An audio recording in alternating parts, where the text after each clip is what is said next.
It's time for Twig This Week in Google. Paris Martineau is here from The Information. Jeff Jarvis, our journalism professor. We have lots to talk about.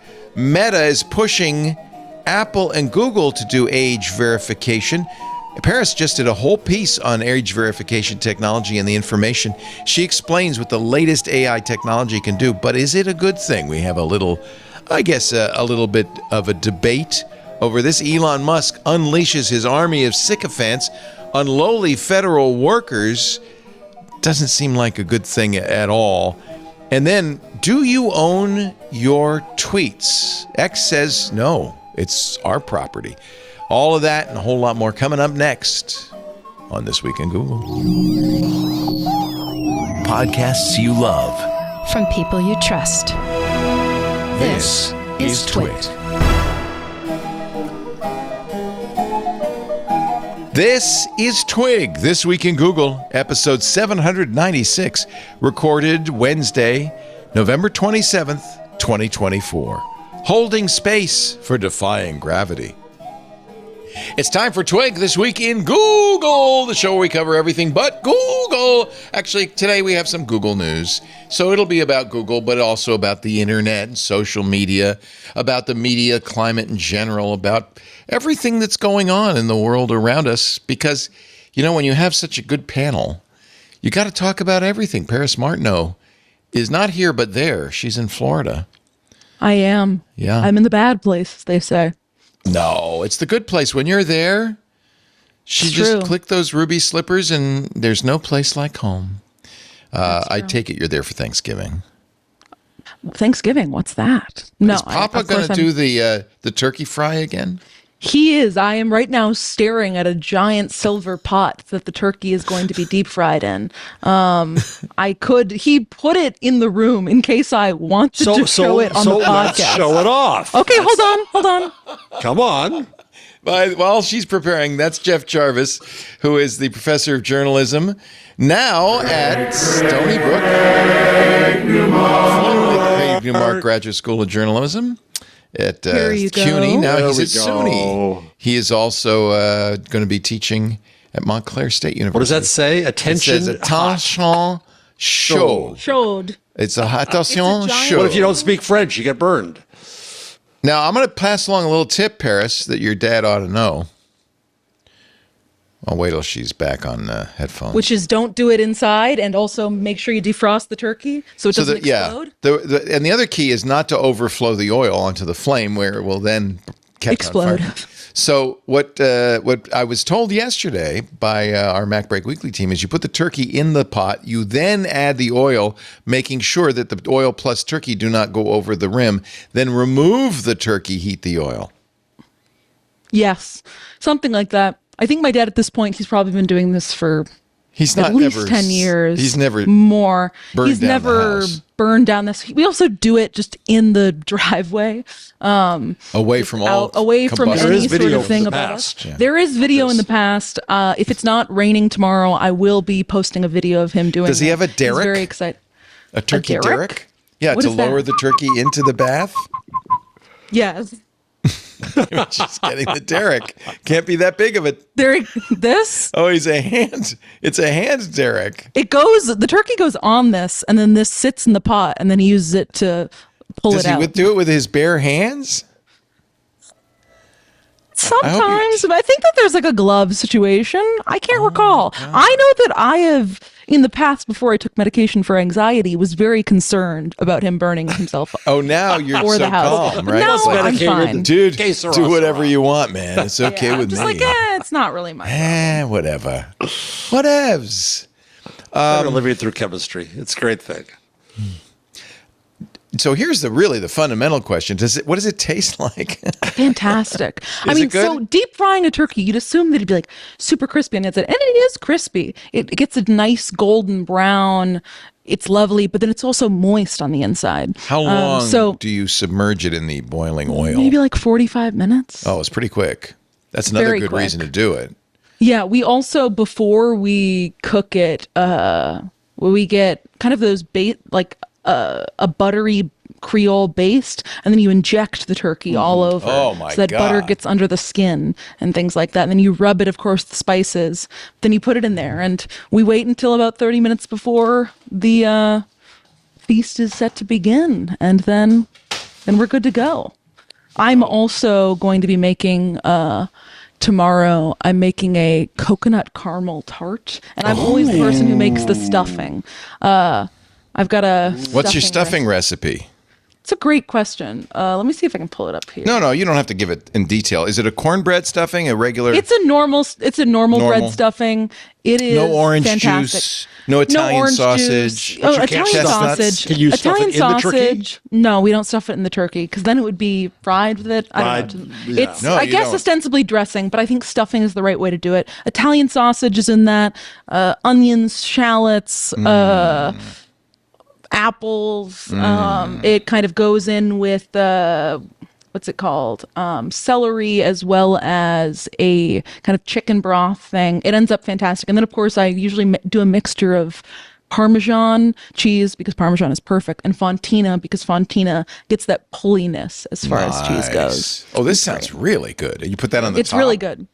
Yeah, put that on Wow. the top. No It's wonder you I'll have find been the recipe nominated for because this. it's Yeah. just some, I don't know, random website, but all of my parents' friends in the area always ask me for it every year. I bet. Because it's great. Oh, so is this a big festival with neighbors? Yeah, I think we have like 12 people total tomorrow. My parents are Fantastic. the sort of people that always invite whoever wants to come over for Thanksgiving Sure. to come. Friendsgiving, yeah. Friendsgiving, as they Jeff, say. are you going to Chipotle for Thanksgiving, or what's the plan? No, but I suppose I should go because, as Nicole Wallace said last night, she stands with Chipotle in the fear of disappearing guacamole. Is there a fear of disappearing guacamole? Yeah. Oh yeah, where are avocados grown? Mexico. Right. There'd be a 20% tariff on it. Guacamole is already so expensive. Exactly. Yeah, avocados are not cheap. Also, I did find the recipe. It's from The Cozy Apron. I posted it in Discord. It's great. I know the Cozy Apron. I love them. Okay. Did I tell you the story about my pumpkin chiffon pie episode? No, but that sounds quite good too. No, that sounds delightful. So when I was trying to impress a young woman many years ago, my mother had a recipe for pumpkin chiffon pie, and I asked her for the recipe so that I could cook. This is what dating was like back in the 19th century. It was indeed. Paris, you would Isn't you would this do things also like that. how you burnt yourself, like making asparagus? No, that was for or something? myself. That was for myself. okay, that just was indulgence. So she gave me the recipe, and I never cook. So I thought, cooking is so weird. It's just so imprecise. I couldn't figure it out. 1 1/4 C period canned pumpkin. So I said, okay, here's 1 can of pumpkin, and here's a 1/4 can of pumpkin. And then I realized, Oh that the my C skipped the God. cup. Oh, you thought the C was canned. So I had to. Luckily, the pumpkin was in a glob, so I could then measure how much pumpkin to take because out. otherwise you'd have an overflowing pumpkin chiffon pie. Would be But maybe outbound. you were trying to send a message to the young woman. Well, it didn't Hey, work out I'm not anyway, doing the so. cooking in this relationship. That's the message. Good message. So Google has I apparently am the only one who owns one of these, canceled the Pixel tablet. It was never a great idea. Yeah, well, I also it was think cool. this This is is the one that conceptually docked. a I have the bad docking name for station that. over on the desk. So it would dock on the desk, and see, it has a little pogo pins. It would charge, and so it would be a standing device. And then at some point, it would you could take it and go somewhere with it. I've never done anything. It never with made any sense. I mean, the docking. name of it, calling it the Pixel tablet, is like if iPads were called iPhone tablet. I mean, I know that's not why it failed, but that just, I think, indicates the lack of thought that went into thinking of this as its own standalone product. What they should I think remake there's is never the been a Nexus 7. successful Android tablet. I mean, maybe the well, Fire no, the tablet. Nexus 7. The Nexus 7 was Yeah, successful, and they we killed loved it. that. And we loved that tablet. It was the But they best killed that tablet too. ever. Yeah.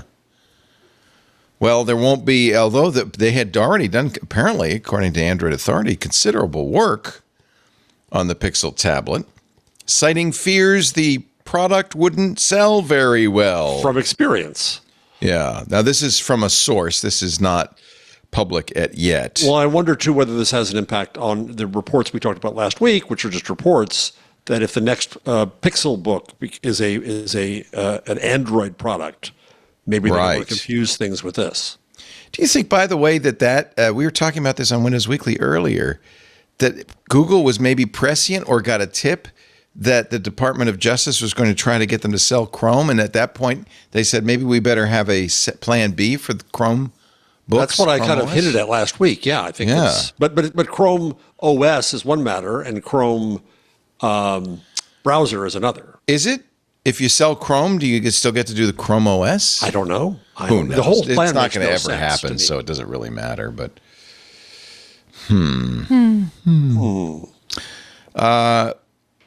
I thought the Pixel tablet was okay, but I think Google was probably smart that there is no market for the Pixel Tablet 3.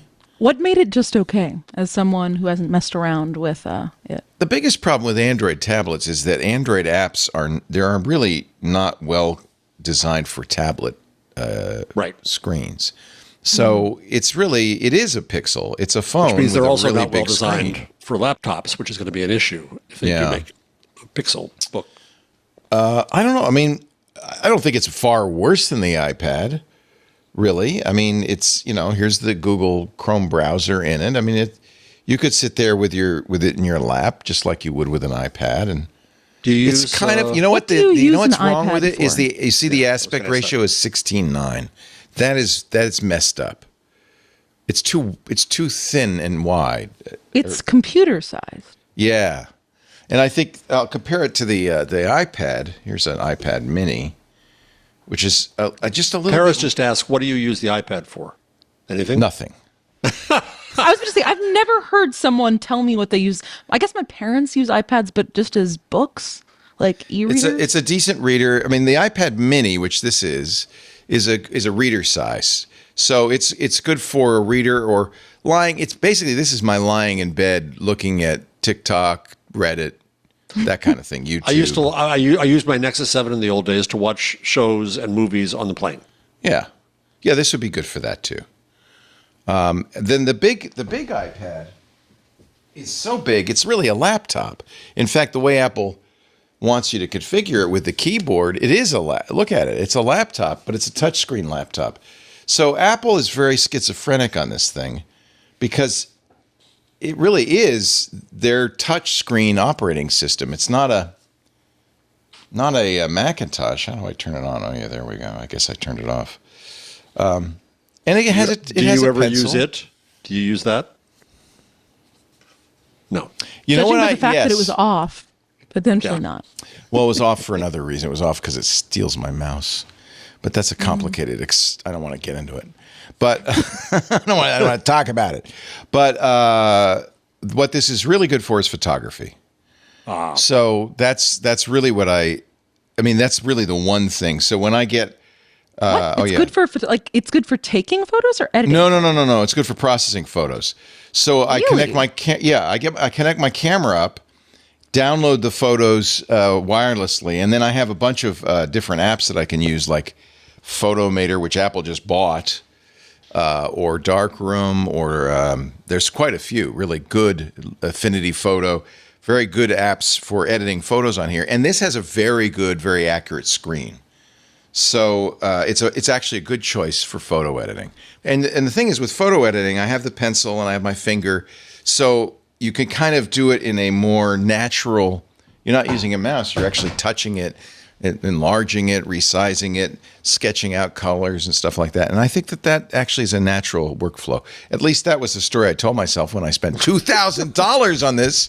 Oh my God! Wow. It's a You could get a laptop. fancy computer for that. Well, I have. I'm thinking of the Remarkable again. I'm debating.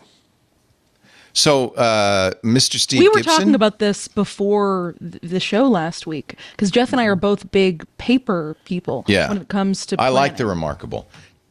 Steve said, do not get the Remarkable 3, get the old one, the Remarkable 2, because it's lighter and it's not trying to do color, which is a mistake to do color. Yeah.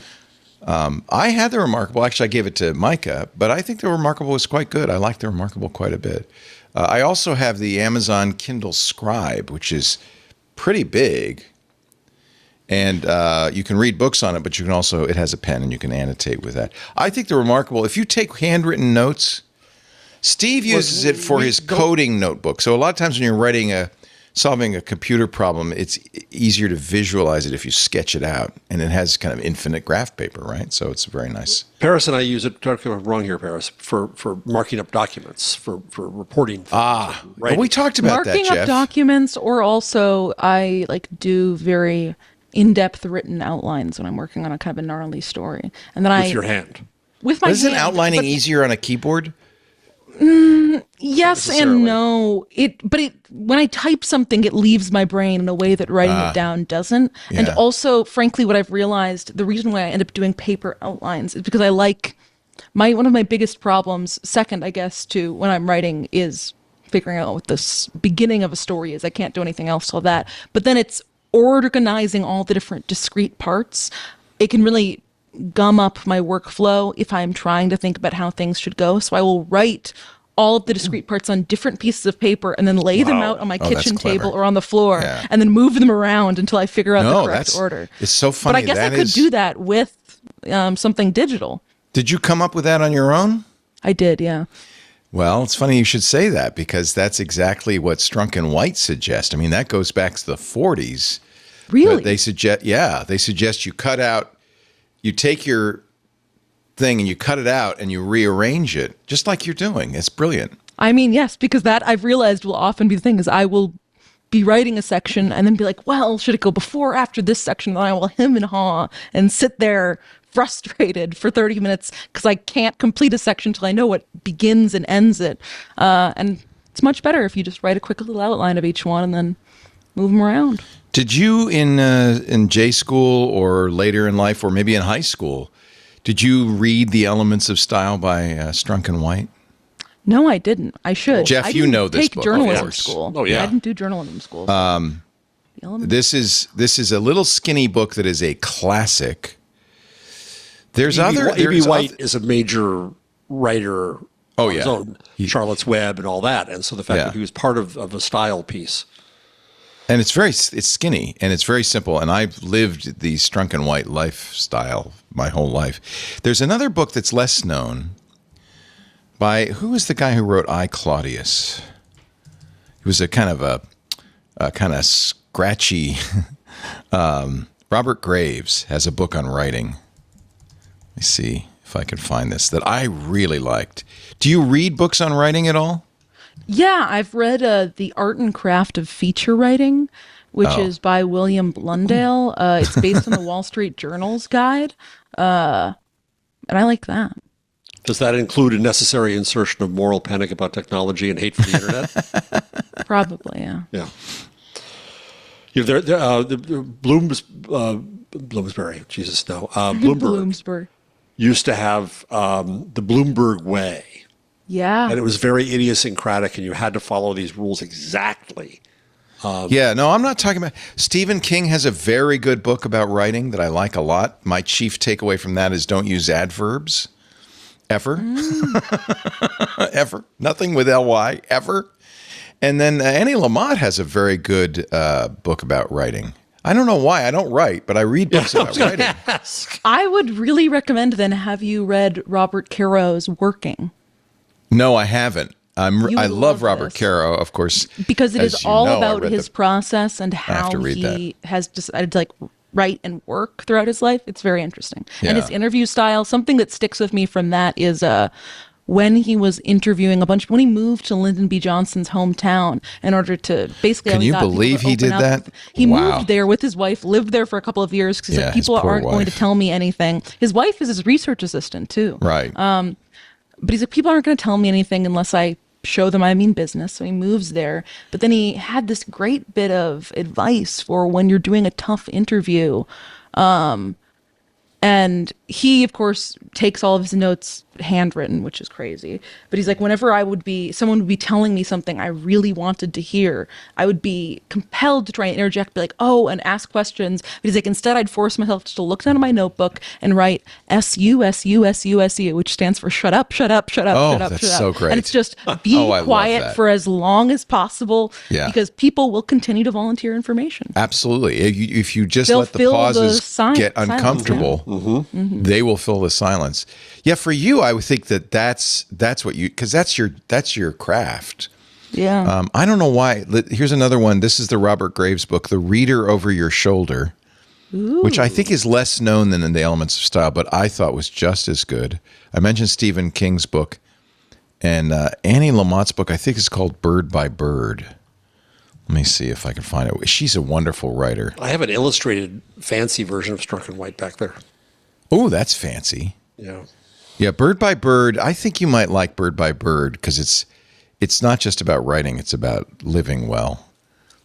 Ooh. Very classic book, and she's a marvelous writer. But these are all more prose than what you do. You're a journalist. Yeah, so. but prose is still good. Well, it's ironic because I can't write. I mean, I write well, but I can't do I've written books. But many. The process of writing is so painful. It is difficult. That I can't do it. It's just. I think I'm also hampered by my aphasia, my inability to see images in my mind because I can't see the castle and then write up all the details. Well, what does that do in terms of can you visualize an outline of a structure or something? Only abstract. Nothing's visual. It's all abstract. I can intellectualize. I think nonfiction's not as much of a problem for me. But I don't think I could. I want to write fiction, and I just can't. Yeah, same here. Have you ever started a novel, Jeff? Oh, up there in my cabinet is my very embarrassing novel I wrote in 1981 about the Berlin Wall. Are there spies in it? Can you read us? Can you open it? Just read one page for us. The beginning of one page. All right. Yes. Stephen King's book is called On Writing, a memoir of the craft, and also very good. It's unfortunate because as a genre fiction author, he's people don't think about him as a great writer, but actually he's a phenomenal writer. He's brilliant. Yeah. And so this is a very interesting book to read. I don't know why I read so many books about writing. I mean, I think it's just fascinating to hear people talking about their craft. Yeah, and it is. You're insight right. Into a process like that. Yeah. Oh my gosh. Jeff is pulling out 4 boxes. What the what? You have the manuscript. He has the full typewritten manuscript. Pages. Do we think it's going to be typewritten or handwritten? Typewritten, right? Is it typewritten, Jeff? No, I wrote this in my Osborne 1. Oh my God! It's printed. What is an Osborne 1? It's a very early computer, and I guess those would be printouts. Did you burst and decolate those printouts? I bought a. You had a laser printer. Oh. No, this was before that. So it was. I bought an impact printer. The printer cost more than the. It was like a typewriter. Those impact printers were basically typewriters. Yeah. Computer-controlled typewriters. What a world. Look at that. Oh my goodness. Jeff, come on. I bet you know what? You should really think about readdress this because maybe it's good. This got rejected in 1990. Yeah, but so the world wasn't ready for it. Google wasn't ready. It was also wrong because I said the wall wasn't going to come down. Oh. Well, now it could be an alternative history. Yeah, it's the man in the high castle. God, I even did umlauts. Wow. Umlauts. Not easy to do on a impact printer, let me tell you. Carson read his story one last time, then picked up the hotel phone and dialed his office in Chicago. I love it. Sheen on the other end of the line answered his call, beeping its hello, and Carson stuck the phone into a rubber brassiere. Okay, so it's a little dated. By his portable computer. Then he hit one button to send his story across half of Europe, a whole ocean, and half of America in 3 minutes worth of high-pitched digital gurgling. By the time, I have not read this in literally 40 years. Is this the opening paragraph? No, this is page 9. Oh, no, give us the first paragraph. Give us the first line. The first line is whether you're going to read the book or not. Bulletin urgent. West Berlin, UPI. A car bomb exploded at the Berlin Wall today, exactly 25 years after East Germany built it and divided this city into 2. So it was a mock news story. What's the next sentence? Frankly, I like page 9.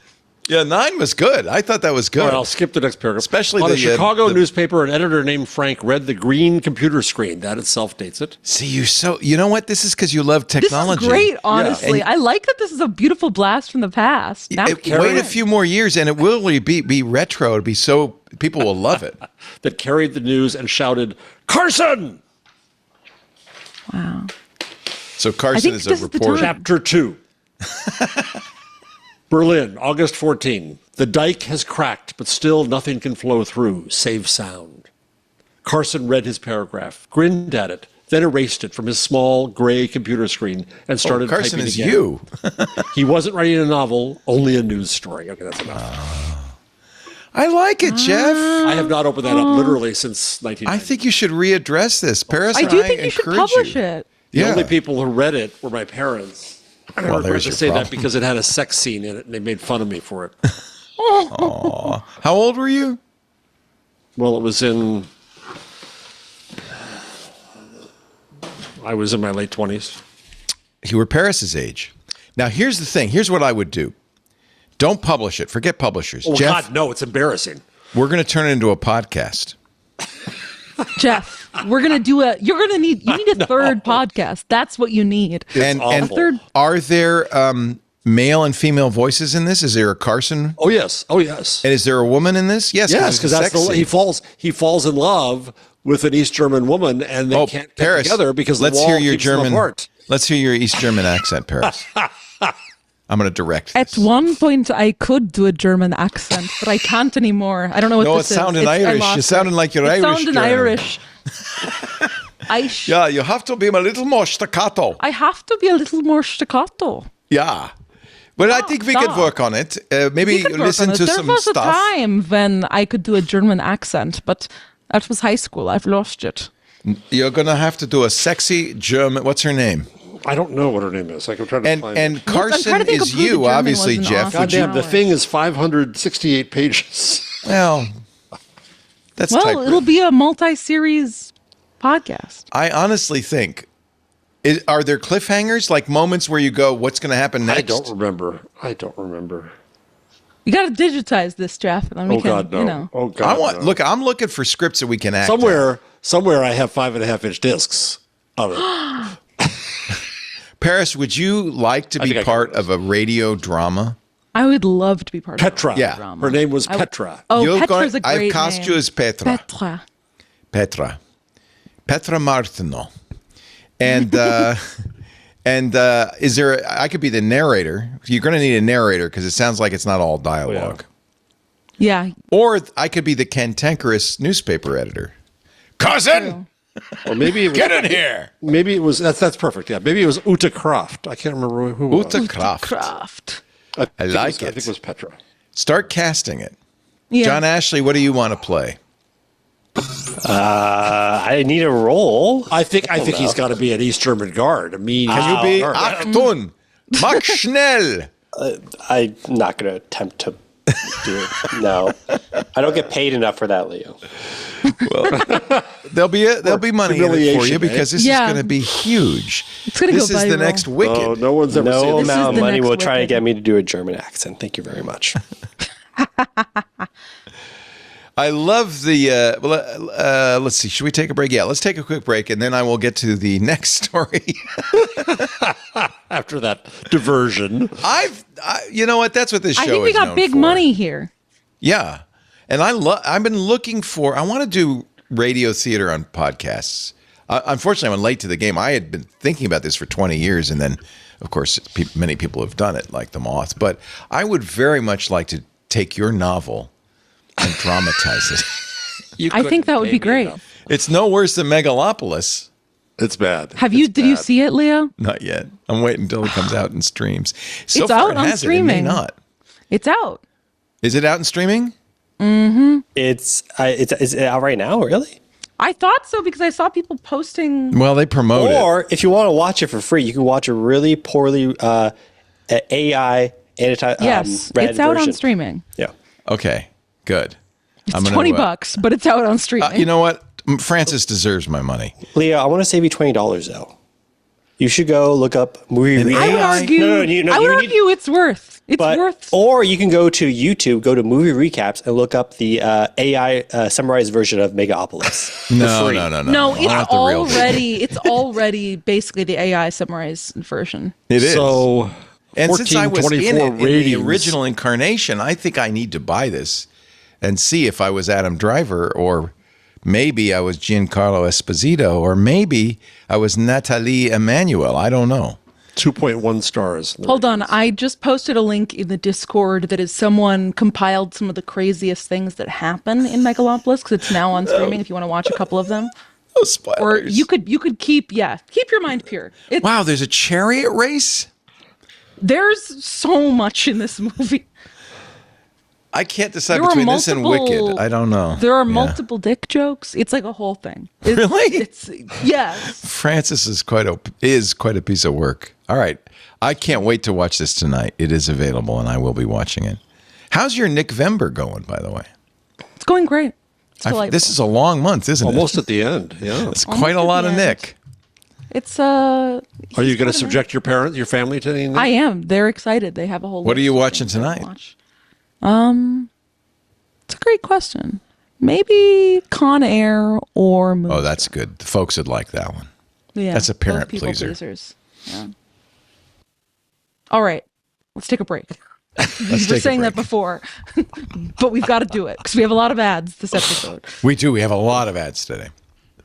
2 at least. Our show today brought to you by, actually, this one should be a public service announcement. I'm not going to take your money, Bitwarden, because everybody needs to use a password manager. And Bitwarden is the only password manager I use and recommend. Why? Well, few reasons. It's really well done. I mean, I like the UI. I like the interface. I like how it works. I like its ease of use. But most of all, I like the fact that it's open source. GPL license. That's good for a number of reasons. In my opinion, any cryptography program, any program you use that has encryption in it should be open source. That's the only way you can know that there's no backdoors and that it's implemented properly using appropriate technology for encryption. And even if you can't verify that, the fact that it's open source means others have. In fact, Bitwarden is regularly audited by third parties. And Bitwarden does something a lot of companies refuse to do. They do the audits, but sometimes other companies go, but I'm not going to publish your results because they don't want you to know what the audit turns up. Bitwarden always publishes the full results. So and sometimes, there's an issue. The auditors say, hey, this isn't done properly or whatever. Bitwarden fixes it right away. So this is battle hardened. It's a password manager trusted by millions of users, but also thousands of businesses. Like every password manager, it generates and autofills strong, unique passwords. But not like everyone. It does some interesting things. For instance, you can also use unique emails with every single account, and they all go to the same inbox. There are a number of email providers, including Fastmail, which I use, that will support this. So you can generate unique logins and then unique passwords. That makes it really hard to guess what your login is for anything. It also has very nice autofill, works with iOS, Android, Mac, Windows, Linux, and it will only autofill a password on the right site, which means it can't be spoofed, right? It looks like, TVVITTER. I use that as an example because I almost fell for that. But it's not TWITTER. And Bitwarden will say, no, what are you talking about? That's not Twitter. But now it does that with credit cards, identities, and even passkeys as well, directly from the inline autofill menu without leaving the page. That is not only the right way, the most convenient way, it's the safest way. So you were guaranteed not to autofill something that isn't right. Bitwarden continues to expand its integration ecosystem for businesses across all the platforms businesses love and use, which means you're going to have seamless operations and elevated security. For instance, Microsoft Intune, you use that? Well, now Microsoft Intune enhances device security and user identity management because it enables secure Bitwarden app deployment on any Intune managed endpoint, including desktops and mobile devices. Use Rippling for your HR.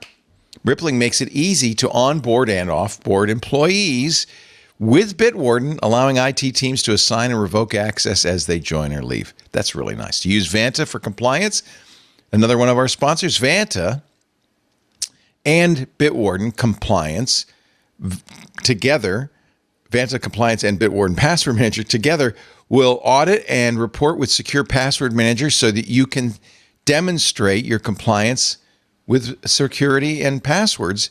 It meets SOC 2, ISO 27001, and other standards. You use Rapid7. Rapid7 ensures improved threat detection and response. This is so clever. It correlates the credential usage from Bitwarden with security events, which means, you can figure out what happened. It strengthens both proactive monitoring and the intelligence for enterprise security teams. These are just a few of the integrations.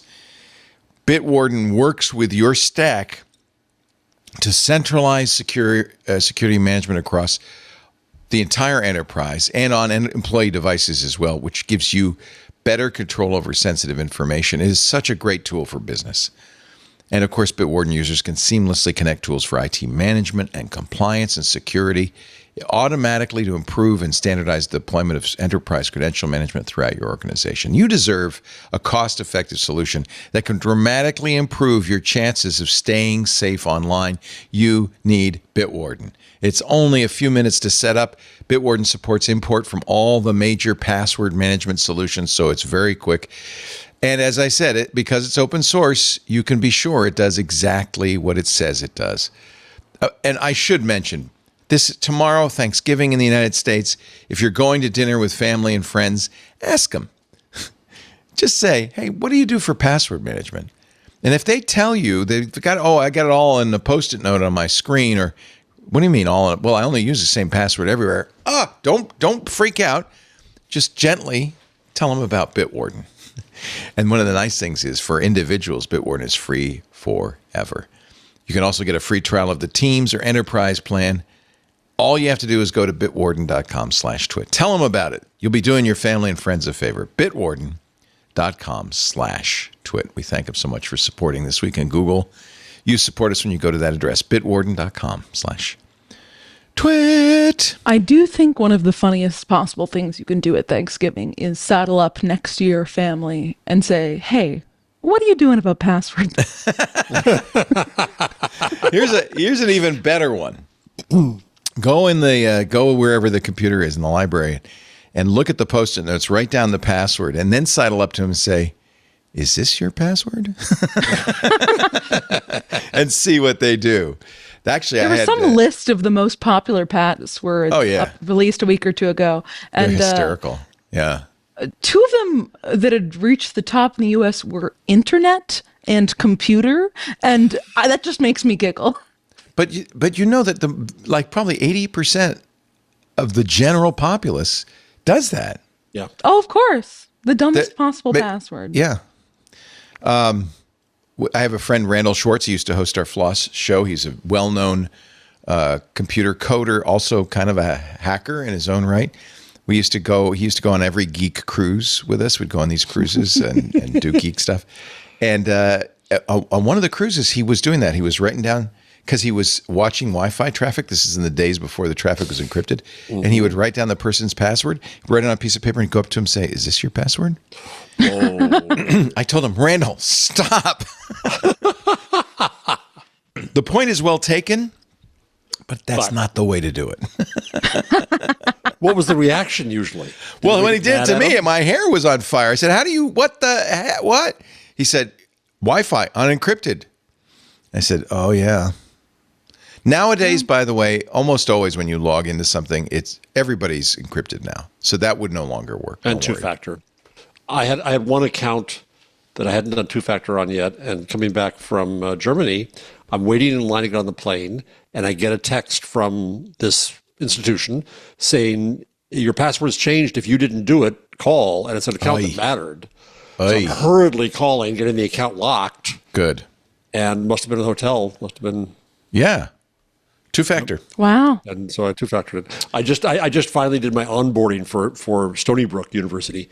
At one point I wanted to, leave us your comments. I wanted to say, you're not effing Fort Knox. But they are. Lord. But they are. Oh, I'm telling you. But they had 3 different two-factor apps. Can't you just agree on one? Well, yeah. But, are you using Duo or something? I found Yeah, Duo well, that was one so of them. annoying at NYU. Yeah, Duo's good. Yeah, they sometimes have Okta and Duo and a variety. I'm just annoyed by the ones that have to call me on the phone to let me in. I'm like, just put it on an authenticator app. I used to have to do that with iHeart because they would require password changes. I think every 3 months. It was a lot. Oof. And I never logged into iHeart. I didn't work inside. I didn't use the email. So when I had to log in for my training on how not to do Plugola, every time my password was no longer good, so I had to call and say, "Hey, my password's not good anymore." And you got scolded for not changing it. Didn't you change it? No. Well, I don't work for you. Don't you know who I am? Well, I I'm the do. tech guy. I know, that's the irony of it. They had no idea. They had no idea. That is very funny, actually. Are as you the tech Leo guy. Laporte? Who are you? No idea.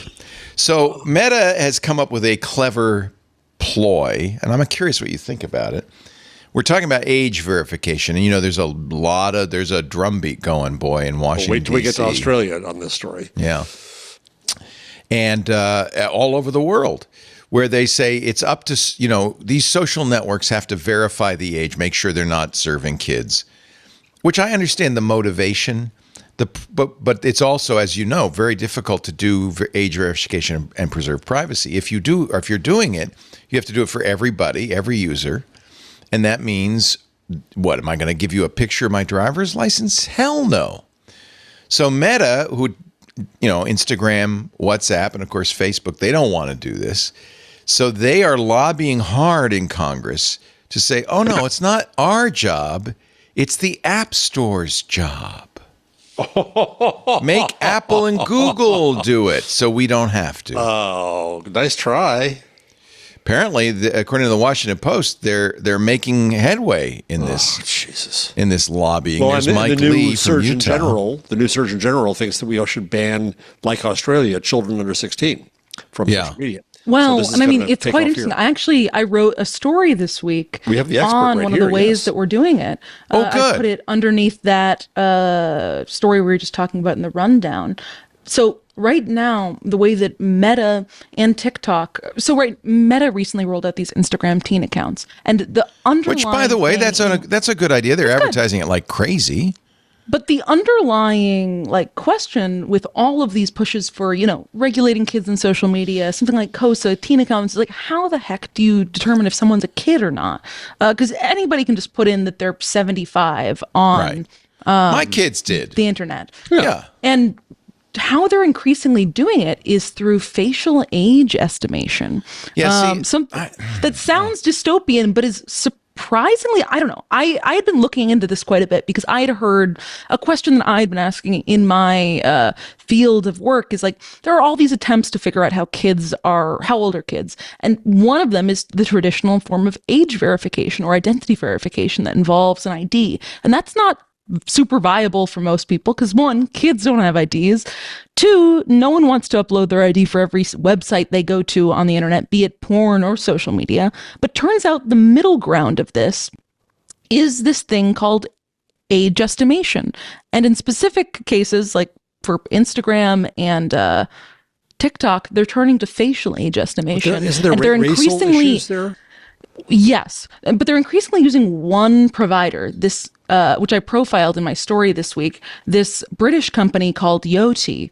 And there are, according to Yoti's own research, it seems to be quite accurate. There's been little independent research onto this, except for the National Institute of Standards and Technology did a study basically judging the efficacy of a bunch of these providers, albeit the results are kind of skewed because they used government data in order to estimate. So it was visa photos of 4-year-olds. And in most cases, Yoti was the most accurate for, say, kids aged 13 to 16. It could identify their age within a year or two by taking a Does photo of their Yoti face. say how old they are or just say kid or not kid?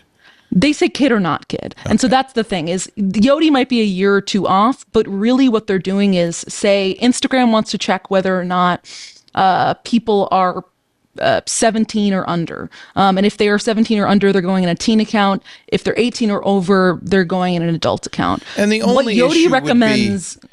kids on the border, like who are 18. And but so look like they're that's the 16. problem, is the kids that are in that kind of negligible zone. So what Yoti and these other companies recommend to platforms is you actually make for facial age ID, you make the cutoff age higher. It's like that sign you see at the grocery store. It's like, if you look under 35, we're going to ID you. Yoti will say, if someone looks under 25, we're not going to let them pass with facial age estimation. They might have to upload an ID or like get a second person to vouch for them or something. So right now, what a pain in the platform, for Instagram, for Facebook dating, for TikTok, if you want to use certain features, or in Facebook dating's case, I guess, have your age verified, you have to take a video selfie.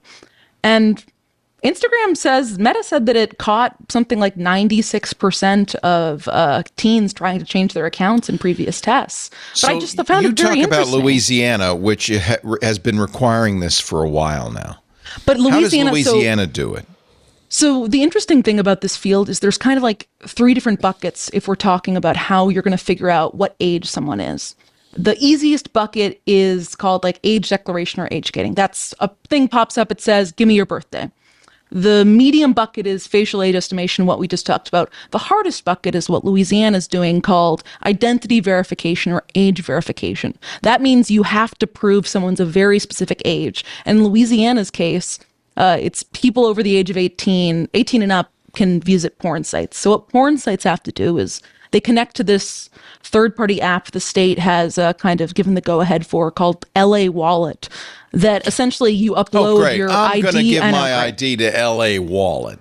Yes, you upload your ID. You upload your ID into it, and ostensibly what they're supposed to do is they'll give you like a token that if you want to verify with Pornhub, you'd enter in the token.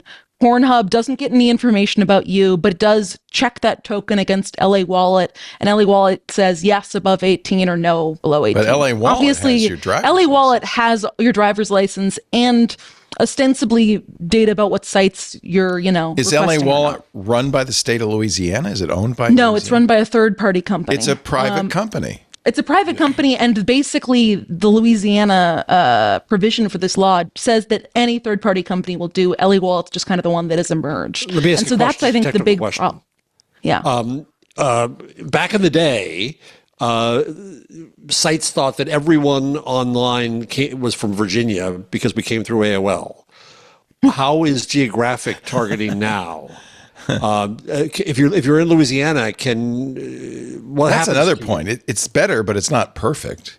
It's IP better. address So based. what I understand is it's IP address based, and people are able to get around it with like VPNs and whatnot. Right. But it also ends up being a problem because ostensibly, like, the Louisiana rules are supposed to just apply to citizens of Louisiana. But if someone's like driving through, they can't look at porn or things like that. It'll catch, anybody who just happens, or someone's near an IP address that's designated as being in Louisiana, even if they're over the border, they might not be able to access porn sites. There's obviously a lot of issues with age identification, age verification. Tell me why my position on this is wrong. My attitude is it's not about chronological age. Some 13-year-olds should be on TikTok doing their thing because they're making $1 million. Some 18-year-olds shouldn't be. And the people who know that best are the parents, are the custodial adults. Shouldn't this really be in the hands of the parents? Shouldn't the parent? I hate it that state governments and soon the federal government are going to weigh in on this with imperfect technologies for identification when the parent knows how old the kid is. What in my opinion should happen is Apple and Google and other companies, and certainly all apps, should have parental controls, and the parent should have to set it. Yes, this kid it's appropriate. Yes, it's not appropriate. But how do you know that they're a kid? I agree with you, but the problem is, how do you know that they're subject to parental control unless you know that they're young or who's not young? And I also think that's a very valid point, Leo.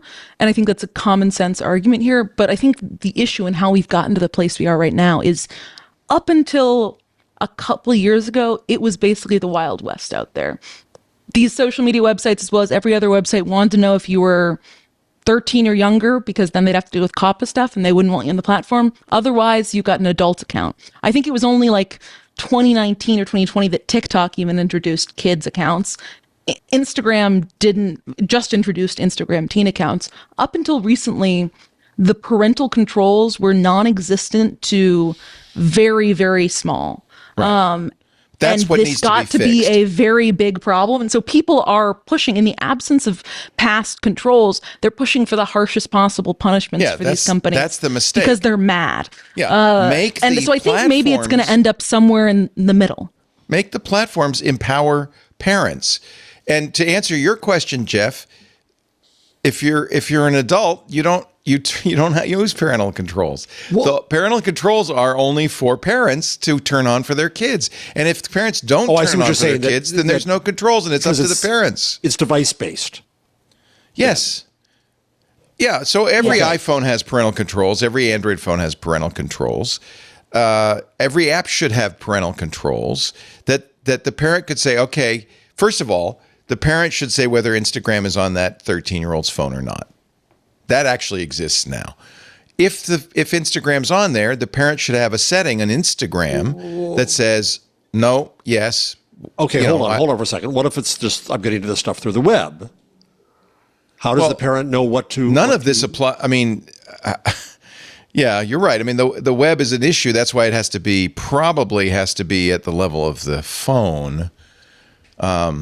Look, nothing's going to be perfect. The issue is in practice, it's very difficult. What parents seem to be reacting to is it's very difficult for even parents with the means and time to police their kids' activity. It doesn't matter. That's their job. That is their job. It's not the government's job. But they're looking for more ways to do so. And I think in absence of having common sense parental controls, a lot of parents are pushing for extreme measures to be taken. Right. And we're just starting to see the results of that, where companies, in response to all of this, are rolling out their own responses. Do you think yesterday, OT is TikTok, a good enough solution? It seems so far to be quite good. I mean, I was really surprised. Your kids with it? Yeah, I think that in most cases it seems to get it right. I mean, they have even a demo on their website where you can upload, where you can try to check out with a knife and a couple bottles of alcohol and drugs, and then it takes a photo of your face to determine whether or not you're over 21. And within 1 second, it was yeah, you're over 21. And I was like, oh, well, I mean, I guess that's true. But I didn't want it to be that fast. But it seems to be very good at determining whether people are kids or not. Albeit there are, like you mentioned, some disparities across racial lines as well as across gender lines. It does seem to be less than 1%. In many cases, it's 2 or 0.3% difference in terms of accuracy. But of course, if these solutions are deployed at scale, that's going to be a problem. And that will result in, more barriers to entry for younger looking black or brown adults or women. Or Asian people are often seen as younger. I mean, the issue is less in fairer skinned people, and it's more in people with the darkest skin tones, although there's some slighter disparities with people from Asian regions. If I may add a media angle into this, what's happening in Australia, and I have a video queued up below, is that this is coming from Murdoch. And why does Murdoch care about this? Because he hates the internet. Are you sure? Because the Wall Street Journal has spent $20 million lobbying against COSA. Really? There are exceptions in this. I don't know, but this was recently. Wow. If you look up, there was the Wall Street Journal. I was shocked by this. The Wall Street Journal recently posted an article, Inside Big Tech's Bid to Sink the Online Kid Safety Bill, and in it there was a disclosure that I didn't notice at first. I didn't notice that either. Tech billionaire Elon Musk has just weighed in on the government's proposed teen social media ban, calling it the backdoor way to control internet access for all Australians. Hello, I'm Paul Barry. Welcome to Media Watch. This is a great show. I like his accent. Oh, it's great. I queued that video up, it was Leo. 2 million. Because I clicked the link and it did not jump to the, what's the I think it was time 5 code? minutes in. News Corp has spent about $2 million lobbying against COSA in the past. Does it say years. why? It doesn't say why. But it does say non-tech companies are also objecting for reasons including concerns about determining the age of users. There you go. Yeah, I- it's inconvenient. Essentially, yeah. But in Australia, I'll find it for you, Leo. Sorry. That's all right. So in Australia, they've recently introduced a bill. ABC anyway. They recently introduced a bill banning kids from social media of 16 and under, I believe. In Australia. Well, it's more than it's about to be implemented. Pass. And what this video, this show is really great. And they have this great compilation of all the editorials in the Murdoch papers and all the stories in the Murdoch papers. And it's just in sync of pushing for this because he pushes against the internet platforms because he hates them. Media company, which was boasting this month. This is a major win for News Corp's Let Them Be Kids campaign. That News Corp campaign, launched 6 months ago on the front pages of its Sunday tabloids, had one main aim: to pressure the government into barring access to social media for anyone under 16, arguing that the age limit is desperately needed because teenagers are facing the greatest crisis of a generation. Oh, my God. Of a generation? What about last generation and the next generation? I ask you. We don't have a memory for that. Yeah. Of a generation. What? Since rock and roll, there's never been a greater threat to teenagers. All right. I don't know. I just feel like this shouldn't be a law, a regulation. I agree. I think the parents should be doing it. And if parents don't do it, well, it's on them. But we don't make parents do a lot of things. But parents' point is right. We should make it easier for parents. Yeah. Give them the tools. I agree. Give them the tools. I do think we're already starting to see like very impressive results. And I mean, it's crazy that it's taken these companies multiple years into very costly litigation as well as legislation to start making changes. Like yesterday, TikTok announced that it will no longer allow beauty filters to be used on kids under a certain age. And I mean, listen, probably would have been top of my mind, but they should have done that from day one. And it's surprising that it has taken this much money and time for these companies to actually take common sense actions. Yeah. Well, I posed this as a hypothetical actually on Sunday. If perfect face recognition, age ID you were capable of it, would then these age ID rules be okay? And people still bristled. They still didn't like the idea of having to do this. I mean, but so maybe far it's as unobtrusive as you could get, right? Yodi claims, and it's published a lot of white papers and the underlying data to support this, that when it comes to identifying whether 13 to 17-year-olds are under the age of 21, it's 99.7 or something like that % accurate. But the data coming from where again? I mean, coming from Yodi. It's not. They did an independent test with some company I'm forgetting that also said it was in the 99% range. Okay. The numbers are quite a bit lower when it was tested by the U.S. government, albeit Yodi and the other companies say that's because instead of using selfies, which is what the data is trained on, the U.S. government used U.S. government data, which is like border crossing photos and mugshots, which are not super accurate. But still, it was one of the most accurate ones. I don't know. I think it's an interesting way to try and address this. Yeah. But I think the article is in the Information Weekend. The Big Read, a complex new age of face tech by one Paris Martineau. Yes, Thank you, reporter Paris, for the work. On the job. Yes. Very good. Let's take a little break. When we come back, lots more, including Scooter X's Google changelog. Fire it up, Scooter X. But first, a word from our sponsor. You're watching This Week in Google with Jeff Jarvis and Paris Martineau. This segment of This Week in Google brought to you by our fine sponsor, US Cloud. Have I talked about US Cloud on this show before? They are the #1 Microsoft Unified Support replacement. the global leader in third-party Microsoft Enterprise support.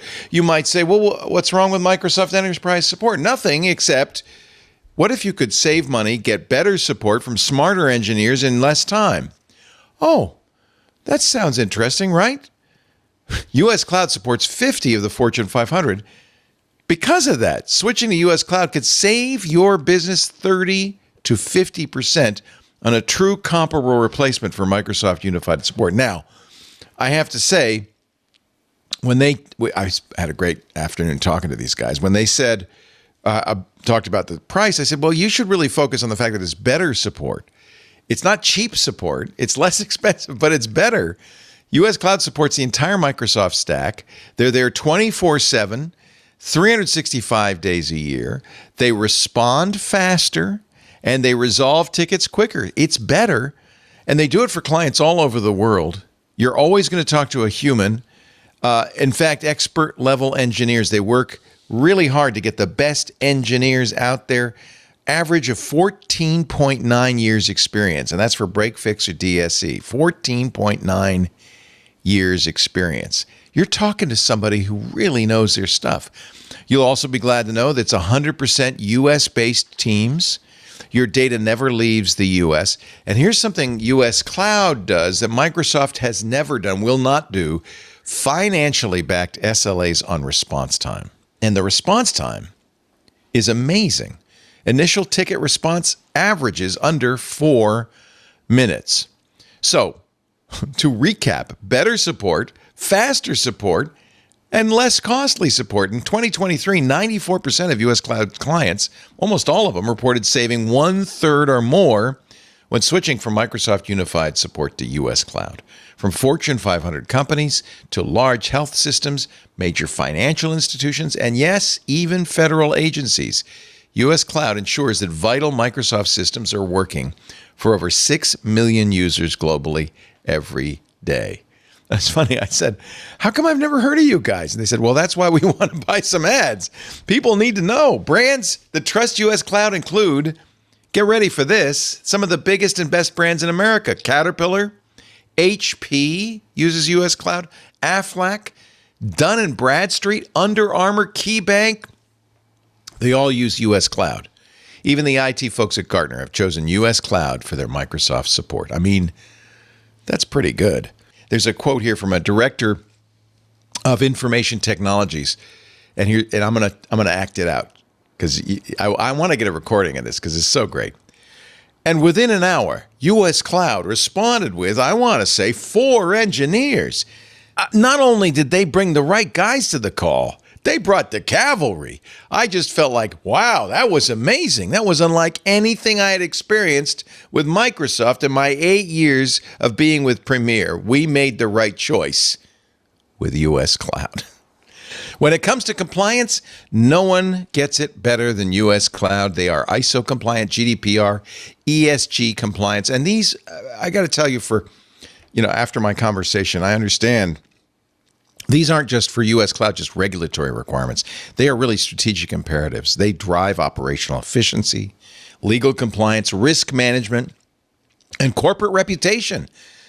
The standards that they adhere to, these you could say requirements, but these standards require and foster trust and loyalty among customers and stakeholders. They attract investment, and they ensure long-term sustainability and success in a competitive global market. I mean, U.S. Cloud does it. They're the best. Visit uscloud.com, book a call today, find out how much your team can save. Faster, better, and less expensive. Microsoft support for less from U.S. Cloud. uscloud.com. We thank U.S. Cloud so much for supporting This Week in Google. You support us when you call them. And if they ask, say, hey, yeah, I heard it on This Week in Google. It was on the Twit Network. Yeah, I heard it. It's pretty good. All right, back to the show. Paris Martineau, Jeff Jarvis, Elon Musk. We said the name. We might as well talk about him. Unleashes an online army on federal workers. This is a sign of what is to come. This is the nightmare. He is doxing federal workers, just like line level, not even like he's just by name. CNN tried to get people to come on the air to talk about this, experts, and none of them would do it. Because of course not. Because Elon will sick his army on them. This is not how you want to improve government efficiency. This is a reign of terror. This is Stalin-esque. This is not good. This is totalitarian fear. I'm not going to mention the names, but he zeroed in on one director of climate diversification at the U.S. International Development Finance Corp. and brigaded her, basically. 32 million views, an avalanche of memes and ridicule from his followers against the employee. This has got to free stop. Free speech, man. Elon, this has got to stop. It's not going to stop. It's not going to stop. Not going to. He's done it before. It's probably not even First Amendment. It's probably not even First Amendment because he's not a government employee. He's not official in government. He went after Yoel Roth, remember, after Yoel left Twitter, and Yoel really said it was a nightmare. It was a nightmare. He called him a pedophile. His targets this week include Nancy Pelosi's relative and a senior climate advisor at the Department of Housing and Urban Development. But that post, according to the Wall Street Journal, also included the names of tubes. By the way, the Journal's publishing the names, which kind of makes me mad. I'm not going to do that. I agree. The post included the names of two obscure federal officials with climate-related jobs, including one who is no longer at the Energy Department. The tactics are aimed at sowing terror and fear at federal employees, said the president of the American Federation of Government Employees. It's intended to make them fearful that they will become afraid to speak up. And yes, they already are. They won't go on CNN. Well, this is about experts on this topic won't go on. Yeah. If you're an academic studying this kind of stuff, studying totalitarianism, are you going to go on? By the way, you're going to very unfortunate. This is totalitarianism. This is you're going to get yelled at on CNN, let alone off. Well, go ahead, Elon. Take me on. You see, the problem is we're not widely distributed, so to speak. Only one of us has been on CNN in the last couple of weeks. Oh, yeah. Aren't you afraid? Me? Yeah. Scott Jennings is a clown. I'd be more afraid of Elon. Elon, yeah. This is talk about punching down. Here's the richest man in the world. He owns Twitter, and he's using Twitter as a platform to dox and attack and brigade with his, army of little sycophants, hardworking people in the federal government. But let's say these guys are terrible people in the federal government. He still shouldn't do it. No. It's not okay. Being a bad employee does not mean you should be harassed by pillorying people. It's not about being a bad employee. It's about a job that he doesn't think should exist.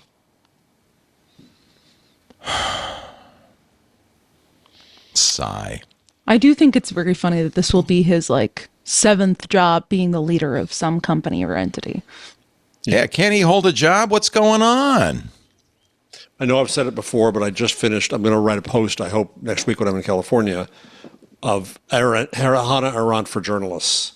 Yeah. And we've got to look at the lessons to be learned.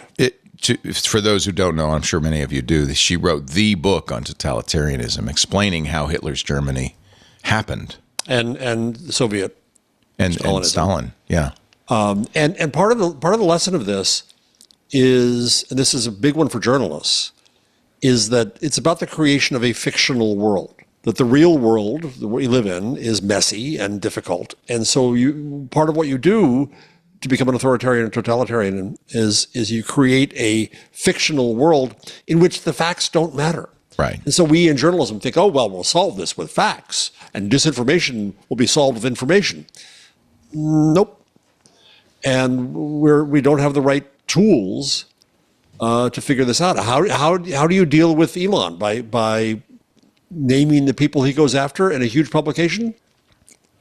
No. I mean, and I do think it's very interesting that one of the first things Elon did when he took over Twitter was he, published his Twitter files, had Barry Weiss and Matt Taibbi go through about all the different ways that Twitter had worked with the federal government, by which it meant responded to some Biden admin emails about taking accounts down that were harassing or impersonating them. And now a major social media platform is going to be a de facto arm of the state.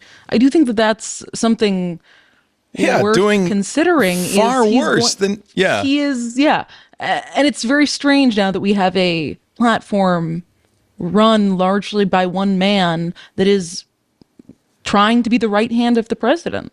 I don't think we've ever had that in terms of a social media. I think and it's also a platform that I'm being neutral. He's not the right hand of the president or elect. He is his own man. Well, we did have newspapers. I think if you go back to Pulitzer and Hearst, we had media that was similarly powerful, or Father Coughlin on the radio. I think people forgot how dominant Father Coughlin was in the 30s. And who is this? Yeah, see. Rachel Maddow did a really good piece on Father Coughlin. It's probably on YouTube. You can go back and look at it.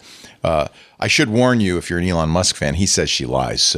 But it's historically everything she said. She also did a podcast. She did a great podcast. She did a podcast about it. Yeah. But he was a demagogue, kind of, the demagogue.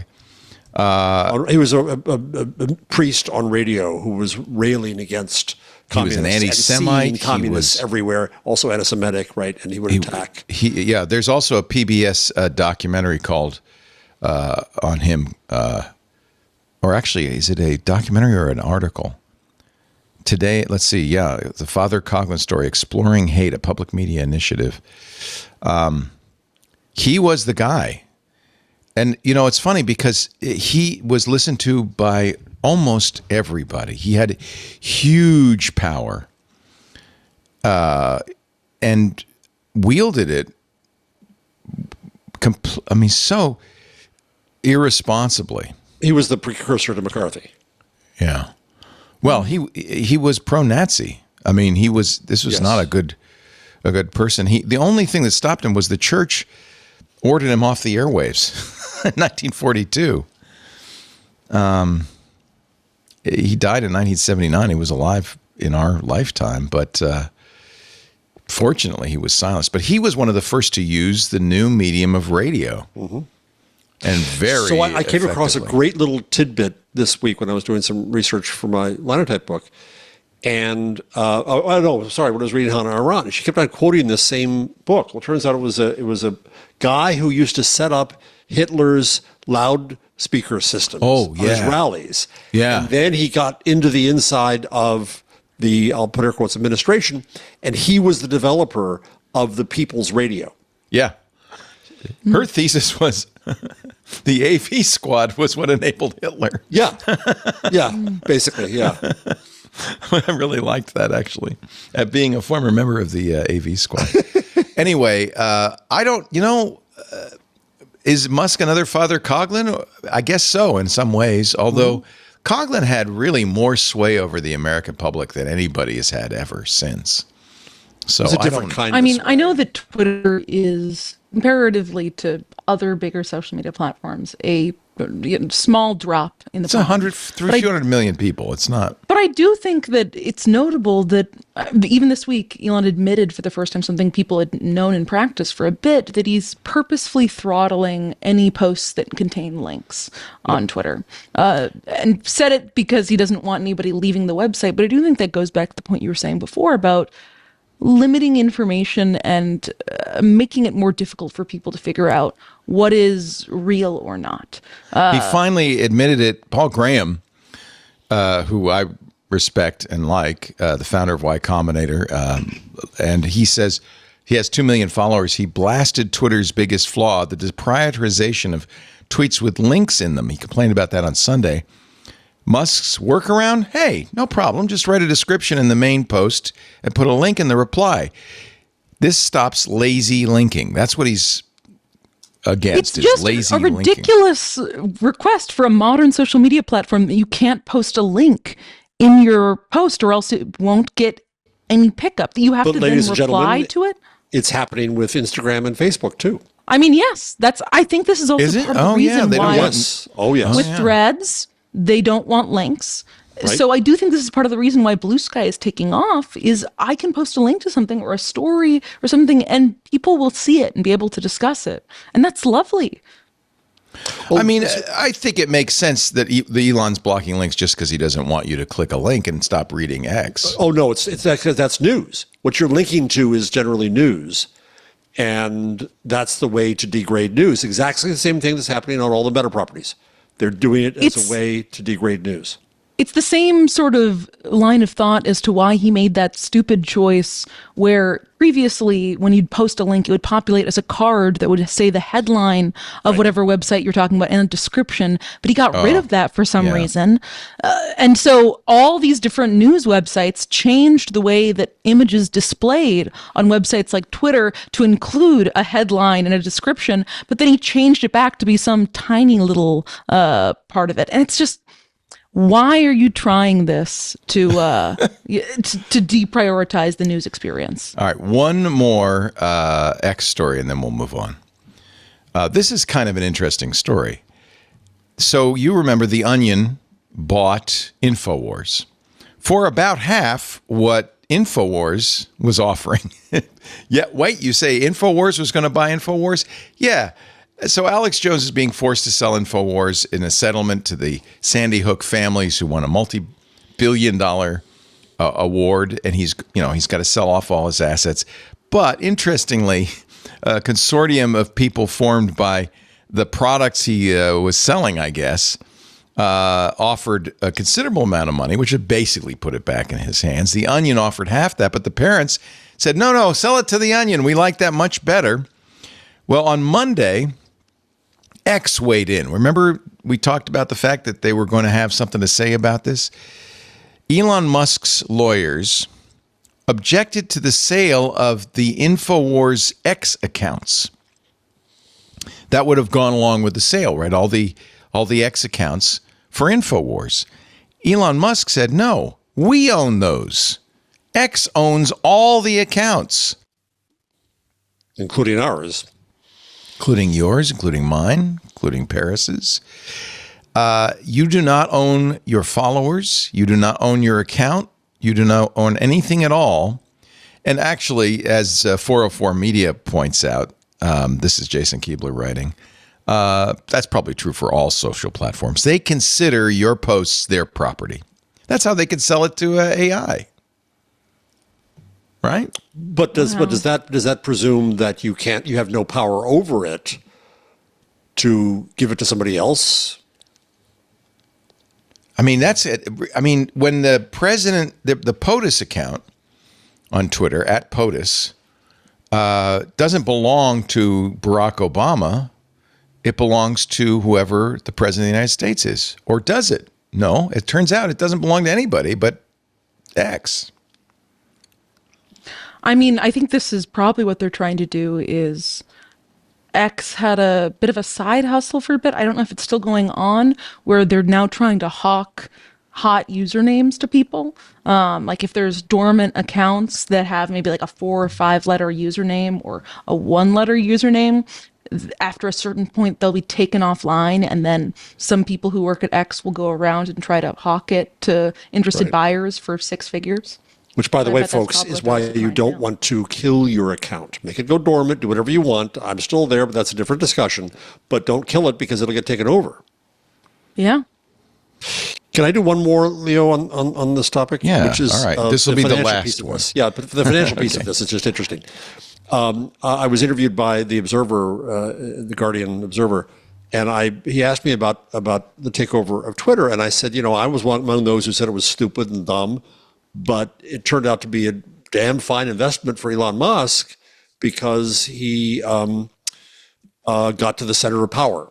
And meanwhile, Tesla stock has shot up in far more value. Well, the other thing that happened just now is that Elon is going to give his backers, who aren't in the center of power, they gave him the money, the $44 billion to buy it. Now he's giving them stock in XAI. And which the is FT currently calling valued this- in the billions, right? It's It's calling this a windfall for them. Yeah. Well, So I there found you go. that See, it was financially smart to interesting. invest in Elon's acquisition of Twitter. Yeah. Good move. Yeah. Wow. All right. Well, I guess let's- while we're on the subject, similar but different, I found it really interesting this week because last week we talked about how BlueSky has, according to some metrics, now a highly daily active user number than Threads. And I guess Threads was paying attention and Meta was paying attention because over the last week, they've now rolled out announced that they're going to copycat 2 features from BlueSky. One, the ability to have custom feeds or opt into a default chronological feed on Threads. And 2, starter packs, where you can put together a list of people to automatically have somebody follow. I think it's just very interesting that it feels like Meta has, over the last decade or two, taken most of its most popular features from other apps like what they do, Stories and Instagram.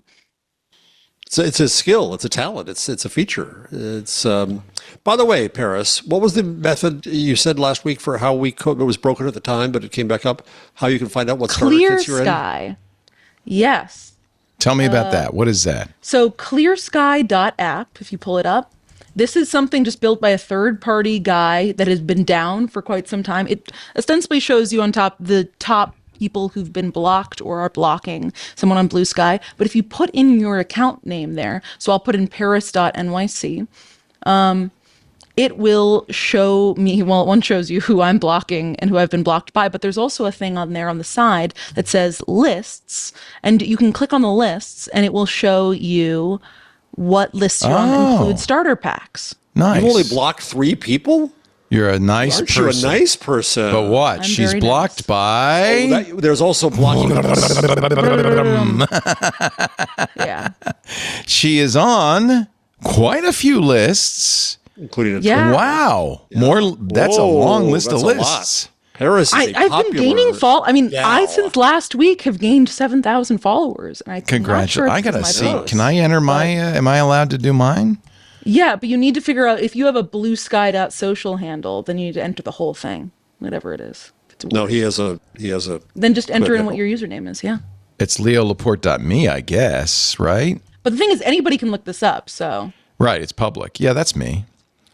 Yeah, that's my little image at the top. You're only blocking Martin Shkreli, which I think is very funny, Leo. Very well. I don't even know. I mean, like, that is silly. Let's see if I'm blocked by anybody. I don't post very much. I mean, so. you have to, so if you saw on the first. A few people. Blocking is a big thing on BlueSky. If you saw when clearsky.app came up, it shows you the top blockers on the website, and it's become a bit of a race for people to see who can have more. Because it shows you the top 5 blockers. The number 1 right now is this person named Palomar, who has blocked 408,000 people. Wow. I saw him on your list as it went by at Paris. Yeah. I mean, yes, because he's blocked most of BlueSky. Brianna and Wu look who is at the top most blocked is Brianna Wu.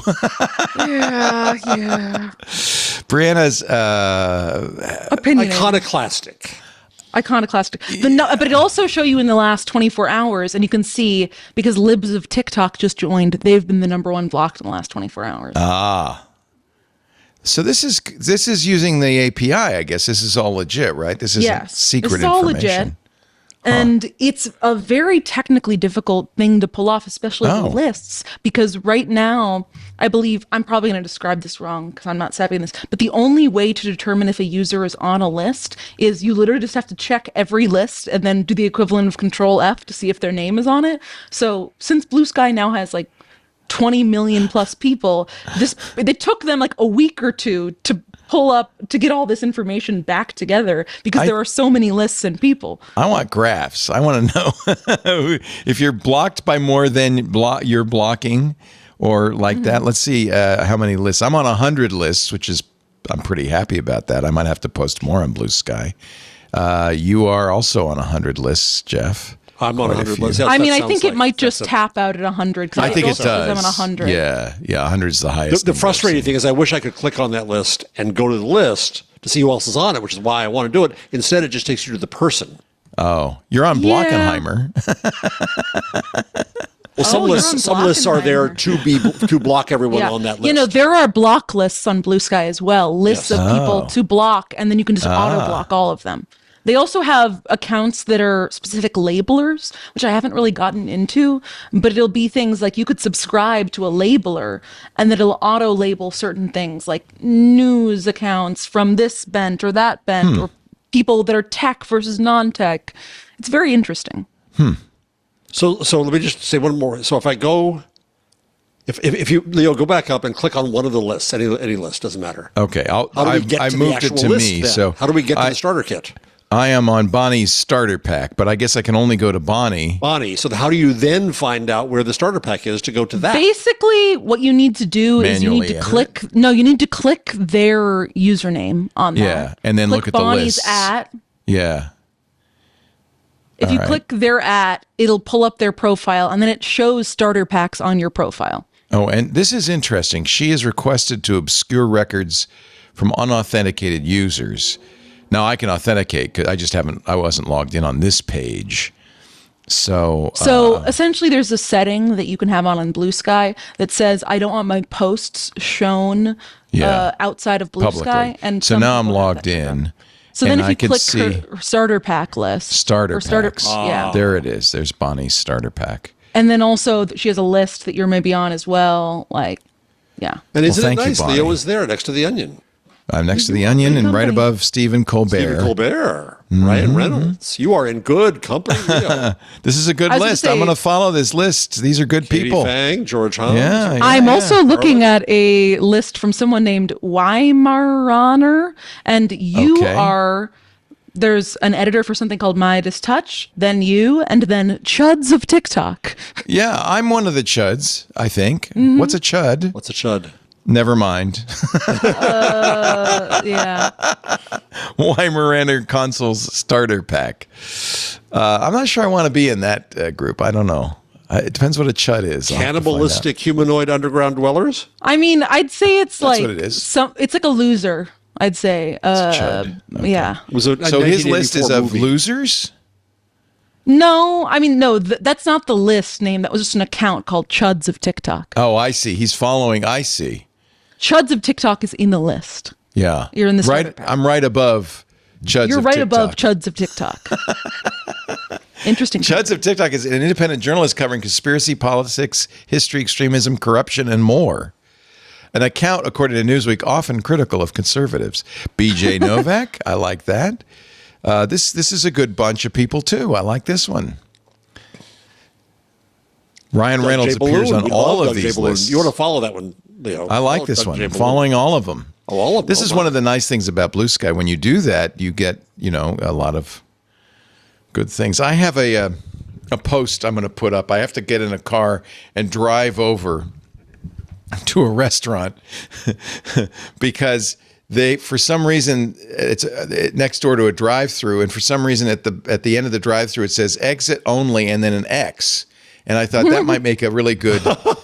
That's really good. That's a good post. Shh, don't tell anybody. That's going to be my next post. I have to make a trip over. You heard it here first, guys. Do you have to go through the drive-through and order something? No, I can go to the exit and take a picture of it. I wish I had when I was there. I wasn't. It came to me later. I should make that a post. But see, and again, I'm going to give you a little nudge. If I go to microblog and I make that post there, it not only posts on my blog, on the microblog blog, but also on Threads, BlueSky, and Mastodon. So I'm telling you, I love microblog. You should do that, Jeff. One of the things I got to do. I'm planning to do it. Yep. It's posse, right? Yep. Post once, syndicate everywhere. I don't know what the second S is. All right, time for a break. And then we're going to do what I like so much to do, which is Scooter X's changelog. And then kicking and screaming. Yeah. We need to get a little icon of Scooter X in the changelog video. His icon is just like an octopus, a red octopus. We could just have an octopus in there. Scooter X is Hydra. Is he Hydra? What is his? Why is that? What is his? What is that? It's an octopus with a skull. Hydra. It's Hydra. It's Marvel. Explain yourself, Scooter. Oh, it's a Marvel thing. Yes. You just wouldn't understand. Yes. Okay. It's okay, Leo. It's okay. I saw a Marvel movie once. Actually, it was a good one. It was Black Panther. I loved that. That was a great movie. But I haven't seen any others since then. Our show today brought to you by, and again, Scooter X Changelog coming up, and you each pick your story, because there's so many stories in here. So many of them. Like Hank Green plugging your book, Jeff? Yeah, I want to brag about that. We haven't even shown our social realm pictures yet. That's something to stay on. Yeah. Oh. See photos of me and Jeff IRL dressed all fancy. In black tie. Wow. Well, we got the so tie much is more black, to do. but Well, that counts. Nice. That counts. Our show, you're listening to and watching This Week in Google with Jeff Jarvis and Paris Martineau, and our sponsor for this segment is the great Cashfly. We are literally brought to you by Cashfly, not just as a sponsorship, but Cashfly is our content delivery network, our CDN. For over 20 years, Cashfly has held the track record for high-performing, ultra-reliable content delivery, serving over 5,000 companies in over 80 countries, including, by the way, us. And one of the reasons we love it is because its servers are closer to you wherever you are in the world. So you get our shows faster without interruption. It's just a great solution. And Cashfly, by the way, is prepped for the holidays better than ever before. It's the only CDN built for throughput. Okay, that's good for the holidays. It's good all year round. They do ultra low latency video streaming, which is pretty impressive. Video delivered to over 1 million concurrent users with latency of less than a second. Okay, that's pretty good for your holiday efforts. Oh, do you do gaming? Lightning Fast Gaming delivers downloads faster with zero lag, glitches, or outages. So it's a great solution for gaming companies. Any company that serves images on the internet, including ours, loves Cashfly's mobile content optimization, which automatically optimizes your images so your site will load faster on any size screen. One of the things that made a big difference to us with Cashfly is their flexible month-to-month billing. We weren't sure 20 years ago when we started using Cashfly, we weren't sure, our bandwidth was real spiky. How much bandwidth should we buy? All of that. Well, it worked out really nicely because they offered us flexible terms. And we were able to figure it out. So you can get flexible month-to-month billing for as long as you need to figure it out. And then once you know what you need, you get discounts for fixed terms. The point is you design your own contract when you switch to Cashfly. Now, some news from Cashfly. A couple of new features they're happy to announce, including managed object storage. Cashfly is a new object storage solution designed to increase speed and reliability to industry-leading levels. Get this, the hardware is entirely NVMe. So it's really well suited to, users with a large number of small objects, which is probably almost everybody. It's still completely S3 compatible. It'll easily integrate into your Cashfly MOS, S3, or other tool set you've designed. There's no, I love this, there's no cost for egress or ingress. It's just a flat volume fee. Plus, Cashfly is happy to announce a brand new POP in Vienna. Not Vienna, Virginia, Austria's capital city. Vienna, Central Europe should see significant performances in latency and average transfer speed. In fact, let us know if you're getting better results downloading our files in Vienna. Reseller features added to the portal. You can now be classified as a reseller, great for MSPs. Have numerous full accounts under your reseller account, each of which can operate independently while billing remains centralized, so that's nice. I think these guys are real innovators in this space, and we were really thrilled when they came to us and said, hey, we'd love to host your content. We've been with them for almost 20 years now. Cashfly delivers rich media content up to 158% faster than other major CDNs and allows you to shield your site content in their cloud. We've been doing that for some time now, which means it's a 100% cache hit ratio, which is fantastic. And with Cashfly's elite managed packages, you're going to get VIP treatment. Your dedicated account manager will be with you from day one, which ensures a smooth implementation, and then reliable 24/7 support when you need it. Learn how you can get your first month free at cashfly.com/twit. You've heard me say it for years. Bandwidth for This Week in Google is brought to you by Cashfly at CACHEFLY.com/twit. Thank you, Cashfly. Thank you. All right. You want to see pictures of Jeff and Paris all dressed up? They got papped, but they're on Getty Images. Oh, that's a cute shot. You two sharing. So talking about cats, maybe? I don't know, something. Tell us where this was. What was the event?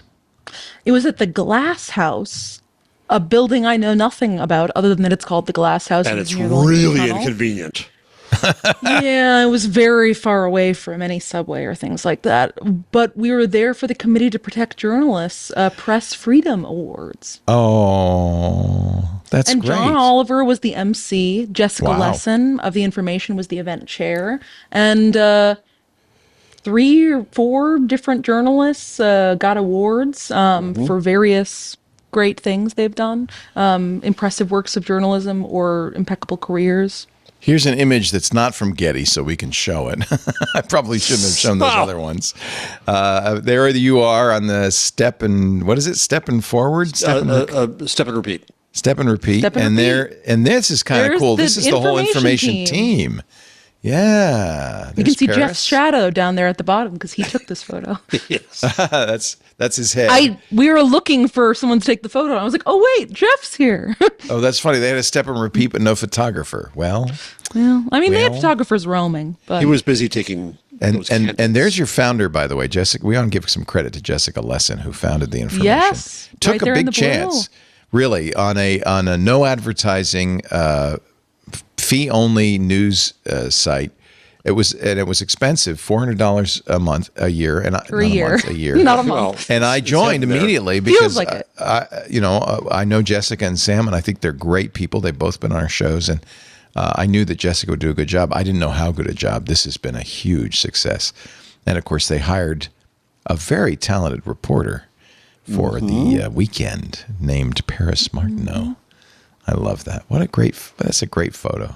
Good job, Jeff. Lovely time. Next time, see if you can get your silhouette out. I tried to. I was doing that. No, it was very difficult. Yeah, it was. No one could really get. They had really intense lights on it. It was clearly meant for a professional camera. It wasn't great. Yeah. But throughout John Oliver's little set throughout the night, he kept making fun of Google, which really made me laugh. What? Because they were trying to. This wasn't a Google event. No, it was they were trying to raise money, and Google had a table which was right near the front. And so John Oliver, he was trying to kind of get the crowd to donate money and agree. He was like trying to get someone to donate $50,000. Was like, anybody from Google? Google, are you going to do that? What about $25,000? $5,000? One? And kept all night ribbing the Google employees, and then at the end had to read off. And now for the Google sponsored cocktail hour. Oh boy. I love But I John thought it was Oliver. very funny. That's awesome. Yeah, he's a funny guy. I used to listen to his podcast. No, I've watched last week tonight, but he's been doing that for 10 years. Before that, he did something called The Bugle. With Andy Zaltzman. Yeah, it was a hysterical podcast. Well, if you're an Andy Zaltzman fan, Leo, may I recommend a show that I've already recommended to you before called Taskmaster, but this most recent season, which was phenomenal. Is Zaltzman on that? Funny. Zaltzman is on it, and he is unchained. I cannot recommend it enough. He is in perfect form. Oh, I will definitely watch it. And go back and listen to the old Bugle episodes. I'm sure they're still somewhere. Because he and Oliver still together. does the Bugle. Yeah, he still does it, but it was him and... He spends the entire time of Taskmaster, which is 5 days of shooting, then 10 episodes in studio in a full cricket whites. And then in studio, he has other wacky costumes. He's dressed as a Roman soldier, a wizard, a whole thing. What is his real job? Is he a reporter? What does he do? I think he's a comedian. Oh, maybe he's a comedian. Podcasts? Yeah. Something like that. Ladies and gentlemen, your patience was now going to be rewarded because it's time. We know you've been waiting. You know you've been hanging for the Google. You're calling in the kids, calling in Grandma. It's time. Get the whole family in. For our favorite Scooter part X's of the show. Google changelog. Come on, John. There you go. Actually, I put this one in, and I don't think I kind of regret it. Google Labs has a new generative AI tool called Gen Chess. Labs.google/Gen, Gen Chess. I'll choose my Google account. And now I can make a classic chess set inspired by cheese. Good. So it does the pieces in the now see, they're all cheddar. That's not good. Let's do this one. Ice cream.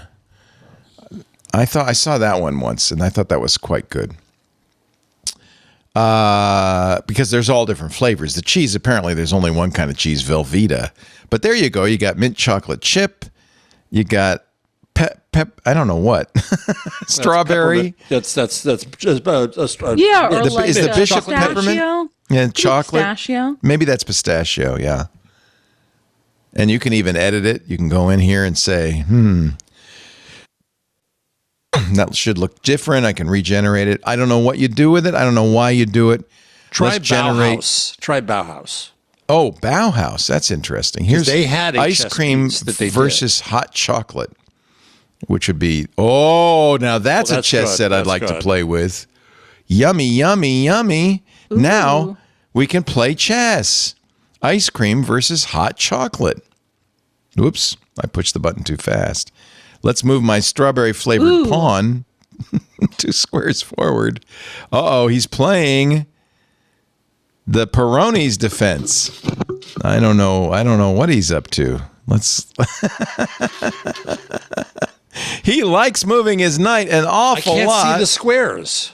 Yeah, I know. It's terrible. It's a terrible chess set. I would never want to use this chess set, but I do like it. The ice cream's going to beat hot chocolate. We're going to make them melt until they melt. Right? Exactly. Yes. Yeah.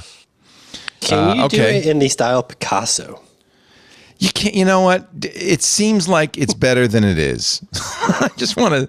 That's AI's whole deal. I just want to say that. How do I get back? Hey, it's the 2-year anniversary of ChatGPT this week, and I think that's a great. Wow. In the last week, yeah. Picasso, huh? All right. Okay, I did do make a creative chess set inspired by cryptids, and it came up with some. I mean, they're not all cryptids, but some of them are good. Please try a different prompt. See, he doesn't like the name. What was yours? Bauhaus? Bauhaus. Because I put it in the chat. Bauhaus had a famous chess set they designed. Okay. But let's see if this is the Bauhaus chess set. Well, it's very angular. Okay. No, it's not. No. Let's look at the official Bauhaus chess set. Make a creative chess set inspired by cryptids. Is this in Notion? It turned out quite well. Just search for Bauhaus chess set. Send me a Notion link? Oh, here it is. I don't know. It's Etsy. Look at this. Etsy. Oh, this is beautiful. It's Etsy. See? So the point is that this shows that shows what the part does. The X. Oh. You see. Yes, the bishop moves as an X. That's the only one. Oh, the knight does. The knight shows as well, yeah. You know what? Those Bauhausers were really smart. They were good, yeah. But that's not the only Google changelog. Oh, no. That was enough, Leo. That was plenty. I think it was. I think it was more than enough. Google's... Oh, wait a minute. He just sent me the same one. Scooter X. Let me find another one. Oh, by the way, we've got some holiday, just briefly as an intermezzo. Some holiday badges from Joe Esposito. Oh, thank you, Joe. May your turkey be free of moral panic, says Jeff Jarvis. I say I'm putting extra Alf Hog in my stuffing. That one's really good. And Paris says, baste your ham with plenty of nihilism. Good work, Beautiful. Joe. Great Thank you, Joe Esposito. You're the best. You're the sticker man. You're the man. And now for the Google-sponsored cocktail hour. No, I'm going back in time to try to find Scooter X's. Scooter put him in so long ago. Yeah, I mean, when we originally talked about it, it was a minute ago. Oh, there's a Google Black Friday sale. Are you excited about? Does anybody do Black Friday anymore? That's Friday, and I don't hear anybody talking about it.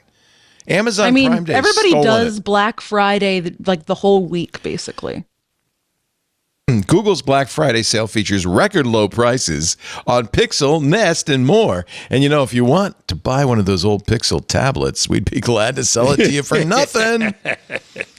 All right, so it's a $200, 20% off. It's good so discount. There's the tablet, the Pro XL. I spent $400 on that Pixel tablet. Oof. You can get it now for $279 everywhere, Amazon, Best Buy, and even at Google. Don't, by the way. The Pixel Watch, $280. That seems a little high. Mm-hmm. Yeah. Anyway, you'll find them all on The Verge or at the Google store. Oh, my God. Scooter X has done a massive dump of changelog stories. Here's the full list of Gemini extensions and what they can do.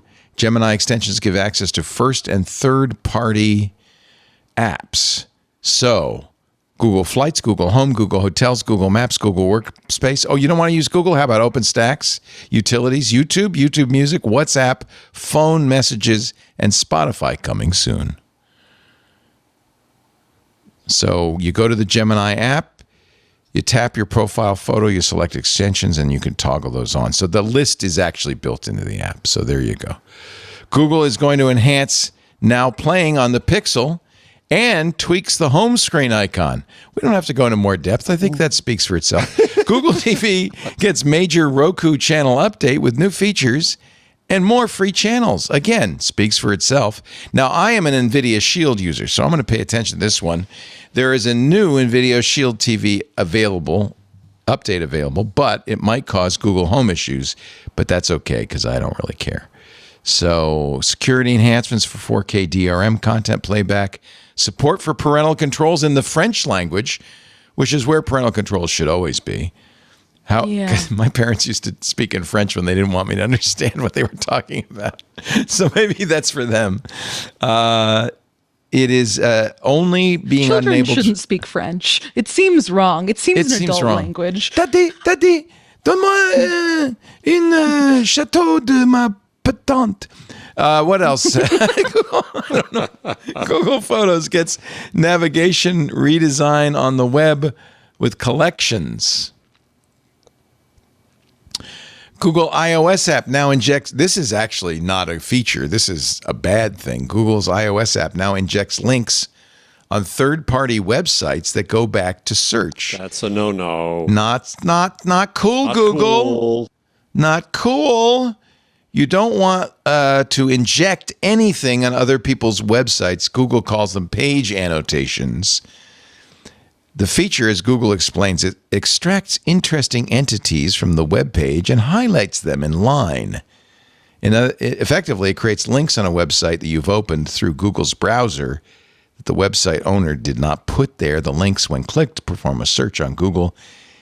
It's just artificial intelligence at work. You're going to love it. Good reason not to use Chrome, if you were even thinking about it. The Google Developer Program is now, could be now as much as $299 a year. They're offering a premium tier. It is a free program, but if you want more, you can pay for it. And there's a whole explanation of what's the difference between standard and premium that I'd really be bothered to tell you. Google Maps now lets you report police instead of just speed traps. That's the Popo. On Waze, it says police. There's the Popo, right? Mostly it'll be speed traps. But Scooter X says, as someone who has an allergy, as someone who has a stare allergy, says Scooter X, this is good. Google Maps now does a better job of highlighting stairs. Actually, that is useful. If people who are wheelchair users. Yeah. If you're getting walking directions, it will let you know that, this one has some stairs. I think that's a really good idea. Mm-hmm. I do like that. Why is Brave opening? Make Brave faster. No, I don't want to make Brave anything. I guess I must have made on Windows Weekly earlier. I made Brave my default browser app by accident. Google Calendar rolls out full Google Task integration on Android. Oh, what time is it? Gemini app for Android. What? No, I already said that one. Gemini app for Android and iOS users is now rolling out to Google Workspace users. Congratulations, Jeff. Gemini's with you. And that is ScooterX Google changelog. Send your complaints to ScooterX. Send your complaints to ScooterX. Here's one more little thing from Joe Esposito. A little, we like you. We want to talk about it. We love it if you join Club Twit. Make it a lot more fun. Be part of the tech enthusiast community, the best tech enthusiast community around. Apparently, I am Indiana Jones, I'm a gymnast, and I'm Michael Jackson. Are you tired of tech coverage that focuses on outrage and clickbait? Do you want to help grow a network of hosts and shows that prioritize spreading light instead of just generating heat? Then join us. That's my new slogan, by the way. All the light, none of the heat. You're doing a great pose there as a gymnast. I think I don't know where he found these pictures of me because it really looks like I'm straining and I'm kind of a little hefty in there. And that's perfect. All the more amazing. You can hold yourself up like that. What's strength? It's not easy. What you don't see in this still picture is my arms are shaking like mad. I mean, that's why that's the beauty of photography. Yes, you miss the vibrational stuff. Well, that's thank you, ScooterX, for a fabulous changelog, and thank you, Mr. Joe Esposito, for a lovely bunch of pictures, images, and stickers and posters. Yeah. All right. I said I would let you guys pick some stories, and I will do that in just a moment. You're listening to This Week in Google. Is that right? Is that the name of the show? Wait a minute. Let me check. Oh, yeah. This Week in Google. No one knows why we named it that. We talked about Google today. We did quite a bit. We did. We just did a whole changelog, right? Mm-hmm. Better than This Week in Musk. By the way, Eric Schmidt from the New York Post. This just in. Ex-Google CEO Eric Schmidt warns perfect AI girlfriends could worsen loneliness for young men. Thought you'd like to know. You crypto incel boys, better watch out of losing your heart you incels. to AI. And Kevin Roos, I think AI can have them. Yeah. I am a little puzzled why Eric Schmidt decided to weigh in on this. He has a book. Maybe he's lonely. No, he tends not to be.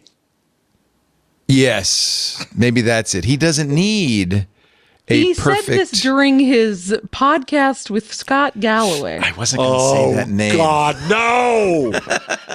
I'm sorry. Slowly I turned step by step.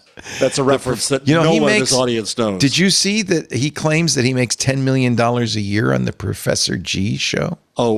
Just poke a hot stick up my rear end. Joe, do not make a sticker out of that. No. Oh, God, he's obnoxious. Please do it, Joe. Make Please a flash game, though. Please do Make a flash game, yeah. Oh, wow. God. Oh, Lord. All right, I got a no story justice. for you. Okay, it is time for Paris Martineau's Story of the Week. Are you guys holding space for a little song called Defying Gravity? So this is what? Video this is from Wicked? Viral this week. Is this from Wicked, the song? So these are the two people, yes, it's from Wicked, which recently came out in a movie, and the two actresses who play the main characters have been having the most baffling press tour, which I think can be best explained by this short clip from one of their most recent videos, where a simple question, frankly a weird question from the interviewer, gets an even weirder response. From Ariana Grande. Ariana Grande, who plays the pink person, and Glinda, yeah. Glinda, And Elphaba, the witch. Who's the actress playing her? I feel bad for them because that's right. Yeah, they have to go around dressed in pink and green for all of these interviews. Frankly, I think they're choosing that. They also said in a different interview I watched that they got like 6 tattoos each, representing their characters before one was ever shown. No. Did no one tell them tattoos are permanent? Yeah, and she was like, yeah, we were showing them to the director, and he was like, wow, it's bold of you to get these before you see what the final cut of the movie looks like. And they're like, the role box changed office so much. Wait, but you can see, I would describe it as the most theater kid energy anyone has ever produced is what Cynthia and Ariana are producing here. So let's watch this clip. Let's just watch this clip. I've seen this week people are taking the lyrics of Defying Gravity and really holding space with that and feeling power in that. I didn't know that was happening. I've seen it, yeah. That's really powerful. Yeah. That's what I wanted. Yeah. And then Ariana holds her middle finger. Just I've seen it on a couple her middle posts. finger. I don't know how widespread, but I am in core media, so that's my, It's really cool. Yeah, I've seen. It's just this week a truly baffling 30 seconds. I think honestly that Cynthia does not know what to say, and Ariana Grande, by grabbing her middle finger, which has, by the way, a 3-inch long fingernail on it, says it all. And it's just a video that I could watch again and again because it is three baffling responses from human beings. One, what does I hear people are really holding space for the lyrics of Defying Gravity mean? Oh, in their hearts and in their souls and in their hearts, in their lives. I mean, it's just baffling. Yes. And then that's what I wanted is a wild response for it, as if she wrote the song or the musical. So let me just, we can't play Defying Gravity, but I can give you a dramatic reading of it if you'd like, and maybe you could hold space for it. Yeah. So it starts with Glinda speaking. Elphaba, why couldn't you have stayed calm for once? Instead of flying off the handle, I hope you're happy. I hope you're happy now. I hope you're happy how you've hurt your cause forever. Hope you think you're clever. I hope you're happy. Now Elphaba says, I hope you're happy too. I hope you're proud how you would grovel in submission to feel your own ambition. So then together they sing, so though I can't imagine how, I hope you're happy now. Then Glinda says, Elfie, listen to me. Just say you're sorry. You could still be with the wizard. Oh, was she with the wizard? What you've worked and waited for. You can have all you ever wanted. I know, but I don't want it. No, I can't want it anymore. Something has changed within me. Something is not the same. I'm through with playing by the rules of someone else's game. Too late for second guessing. Too late to go back to sleep. It's time to trust my instincts. Close my eyes and leap. And finally we get to the reason for the whole song. It's time to try Defying Gravity. I think. So does she fly? Is that what happens? She's on a broom, and it on the stage production, she's lifted up off the stage into the air, and it's kind of lovely, big moment. But people apparently, I think she was interviewed by the New York Times. This video went super viral because it was baffling. And it is the showstopper in Act 1, right? Yeah. Which is the end of the first movie, basically, because it's 2 movies. Wait a minute. The movie ends at Act 1? Yeah. Yeah. It's a 2-parter. Yeah, it's a 2-parter. But Act 1 is like just the setup. Yeah. Wow. So they fly off in their brooms and that's it? I mean, I don't know. I didn't see it, but I assume it ends with Defying Gravity. Now, I got to tell you, on Broadway, and I saw the Broadway, you probably did too, it was Kristen Chenoweth and Idina Menzel, better known as... Phenomenal. Yeah. What did John Travolta call her? And those two, I mean, I'm sure they brought that to life. I don't know how Cynthia Erivo and Ariana Grande did with it. Who did this interview with them? It was It was Out. It was Out. I thought you said it was the podcast. New York Times. Oh. No, it was Out. As she says in the clip, she's in queer media, which you can tell based on her hair that she is in queer media. But Madison Malone Kircher at the New York Times did an interview with the interviewer asking how what does all that of this mean? happened. Holding she space. Interviewed. Yeah. What does that mean? Yeah. And she said, I had just seen that day. Toni Morrison from GLAAD, who's a friend. Defying gravity and really holding space with that and feeling power in that. And then, of course, Cynthia Erivo just all choked up. Yeah. And I guess the context for this is apparently this interview had taken place just after the election. So she saw people posting the lyrics of, defying gravity to say, like, we're, I guess, all in this together. Does anybody wonder what Kamala's doing after the election? This is actually old, but it's for But a dry brine is easier. And do it brine for 24, but 48 hours is best if you have the time. Make sure you guys getting a fresh turkey? Yeah. This is for Paris. It's being delivered and so tomorrow. Just little. Okay, fine. That's fine. Now we know.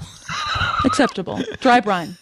Dry brine. I'm doing a wet brine, but that's all right. Let us give some credit to Mr. Jeff Jarvis. On that. Because he is getting name-checked It was a by wonderful the video Vlog by brothers. Hank Green. Yeah. And at the end, he did a bibliography. Let's go back. Right when he here. changed his clothes there, yeah. Are infinite lies. As you're doing the work to try and get everything right, a grifter on Reels has run a couple of laps around you, so they have that advantage. But they also have a disadvantage, which is that the things that they are saying aren't true. And as we get better at not letting this media cast spells on our brains, as we always went back a little too far, but okay. The folks with the better information do tend to win out. Yay!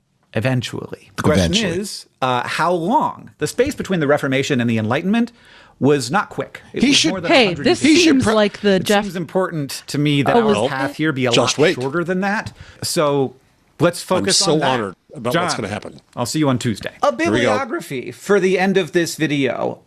This video is heavily inspired by and informed by Jeff Jarvis's Gutenberg parenthesis. Very interesting. And I would suggest it to anyone. I also pulled a lot from Long by Don. Yay! I was so happy. I was so honored. I was so wow, and you're the first one. Peripherally, this was informed. As he's going through the whole, I'm watching the whole video. I said that. I think it's probably the yeah, I mean, the things he was saying, and that's why I played a little bit of that, were really from your book. And by the way, the Green brothers are amazing. The best. They are novelists, so very successful novelists, very successful YouTubers, 3.82 million subscribers. That's a good plug. They spread education and truth. And yeah, you know what? I have huge respect for them. Oh, they're the best. Often I say bad things about YouTube influencers and something, but these guys are the real antidote. Deal. And Hank Green is a very competent Dungeons and Dragons player. He's been on my favorite show, Dimension 20. Really? Oh, yeah. Mm-hmm. We should get them on our show, should we? Oh, that would be wonderful. What do you think, John Ashley? Is that doable, or is that too big a stretch for us? Anything is possible. Just say that the author of the Gutenberg parenthesis would like to return the favor and have them on his really big show. There you go. Honestly, I think that's a good pitch. Jeff, you should ask him if he wants to come on. Okay.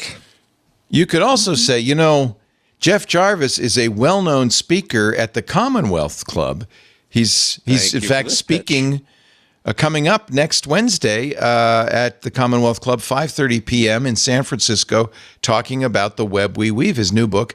The title of the talk, How We Reclaim the Internet. You can be there in person. I would recommend it. But if you can't be there in person, you can get online tickets as well at the website. Just Google Commonwealth Club and Jeff Jarvis, and you will find it. And please, I don't want an empty room. It's so embarrassing. Please come. Well, you know what? It's on them, not you, if they don't promote it sufficiently. It's just like selling books now. It's all on us. Yeah. That book, I've found it in 2 Barnes & Nobles. And I signed the single copies. Somebody sent me a picture of Hank's book at the local bookstore here in Petaluma, and somebody, probably Hank, had turned it facing out. So I was very pleased. You can thank Burke for that. Burke did that. Oh, that's right. I was looking in the wrong place. It was in the Slack. Burke saw it. Not Burke Hank is one Green, of our Hank few Laporte, employees who to be actually clear. goes to the bookstore.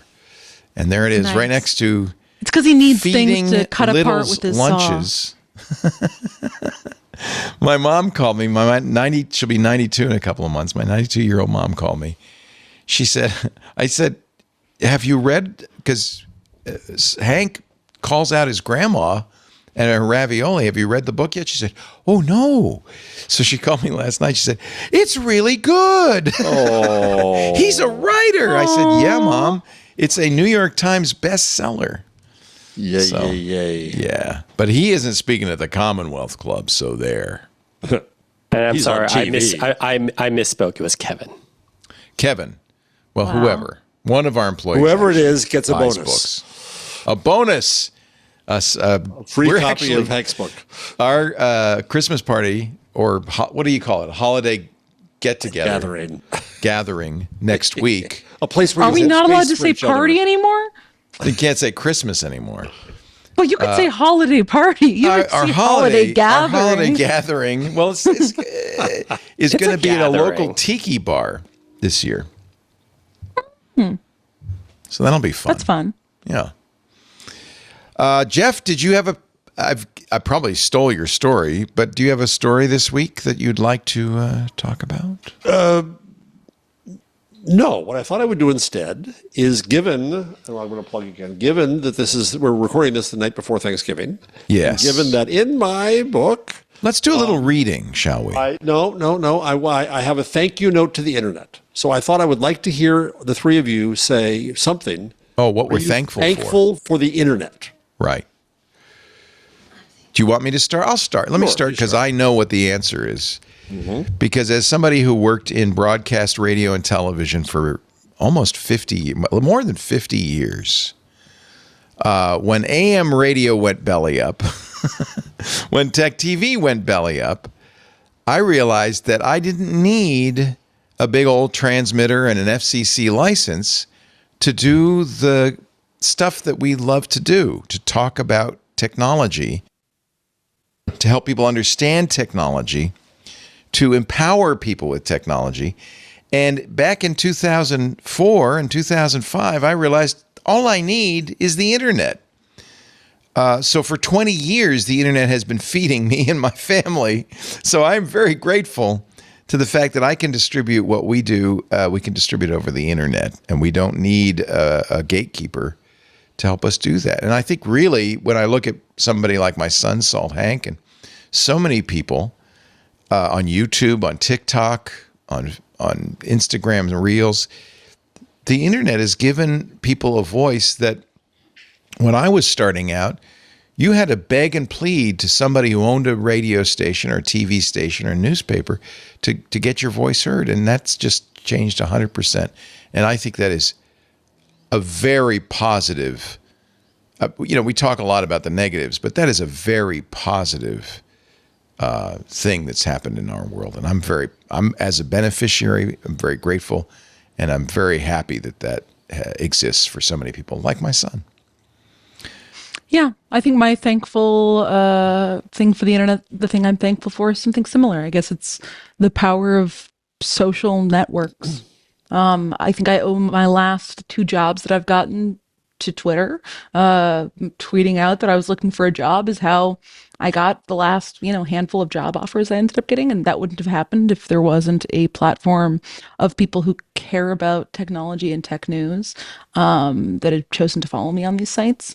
And I've been thinking with this a lot with BlueSky over the last couple of weeks, which I'm thankful for the ability to rediscover my love of posting again. I feel like there were quite a few years where I was going hard on posting on Twitter. I loved it, but then I got a bit burnt out of it. The whole pandemic, everything that's happened in the last 4 or 5 years. And just remember, Jay Graber owns all your posts, okay?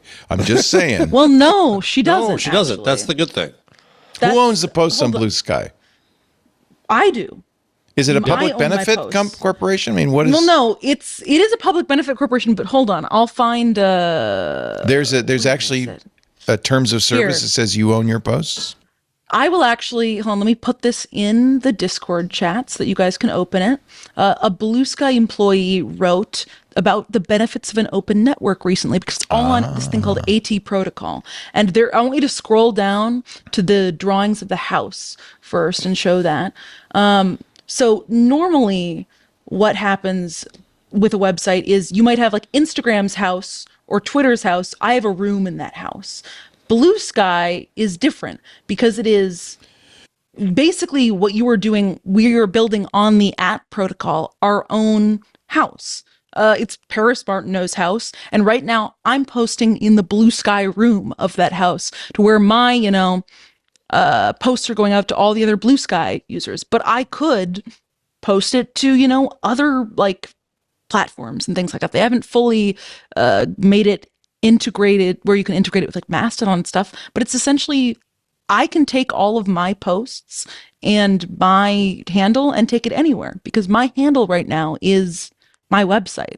I am technically posting onto my website. And if you look at the bottom of this post, there are BlueSky comments because it's integrated. This is part of this employee's website, but it's also integrated into BlueSky.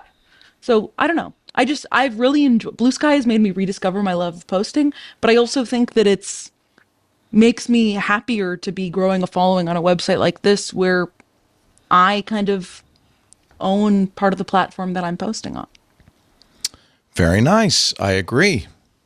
I'm not sure I agree with the BlueSky part of it because they haven't really federated yet, but let's presume that their intentions are good and they're going to do that. We're going to get there. There was a post by the woman who authored the Activity Pub protocol, Christine Lemmer-Webby. Lemmer, is that right? Let me read part of this. It says, BlueSky is just one app built onto an open network, which is called the protocol. If BlueSky is open Twitter, then you can imagine an open Reddit or an open Instagram too. In fact, this is becoming a reality now with apps like Whitewind for blogging, Front Page, a web form, Smoke Signal, an events app, and Bluecast, an audio app. With Instagram, X, and Reddit, you're creating an account on their app. It's like you have a room in their house and you have to follow all of their rules. If the app shuts down, you lose your room there. This seems to happen every few years. You connect with all your friends, then that app crumbles. You have to start all over. Let me, though, as a counter, I don't want to harsh your Thanksgiving mellow, but Christine Lemmer-Webber says it's cosplaying decentralization. And until they do it, and this, by the way, this is why Cory Doctorow has not yet moved to BlueSky. I agree, the potential is there, as does she, but it is currently very centralized. And so I personally kind of prefer, what I would suggest is getting a website that is on the Fediverse like Microblog and then cross-posting to BlueSky. But maybe someday BlueSky will offer federation and then we can all celebrate. I think the more popular it gets, the less time they have to work on the federation. Maybe, or the more incentive they have not to federate, which is the concern I think a lot of people have.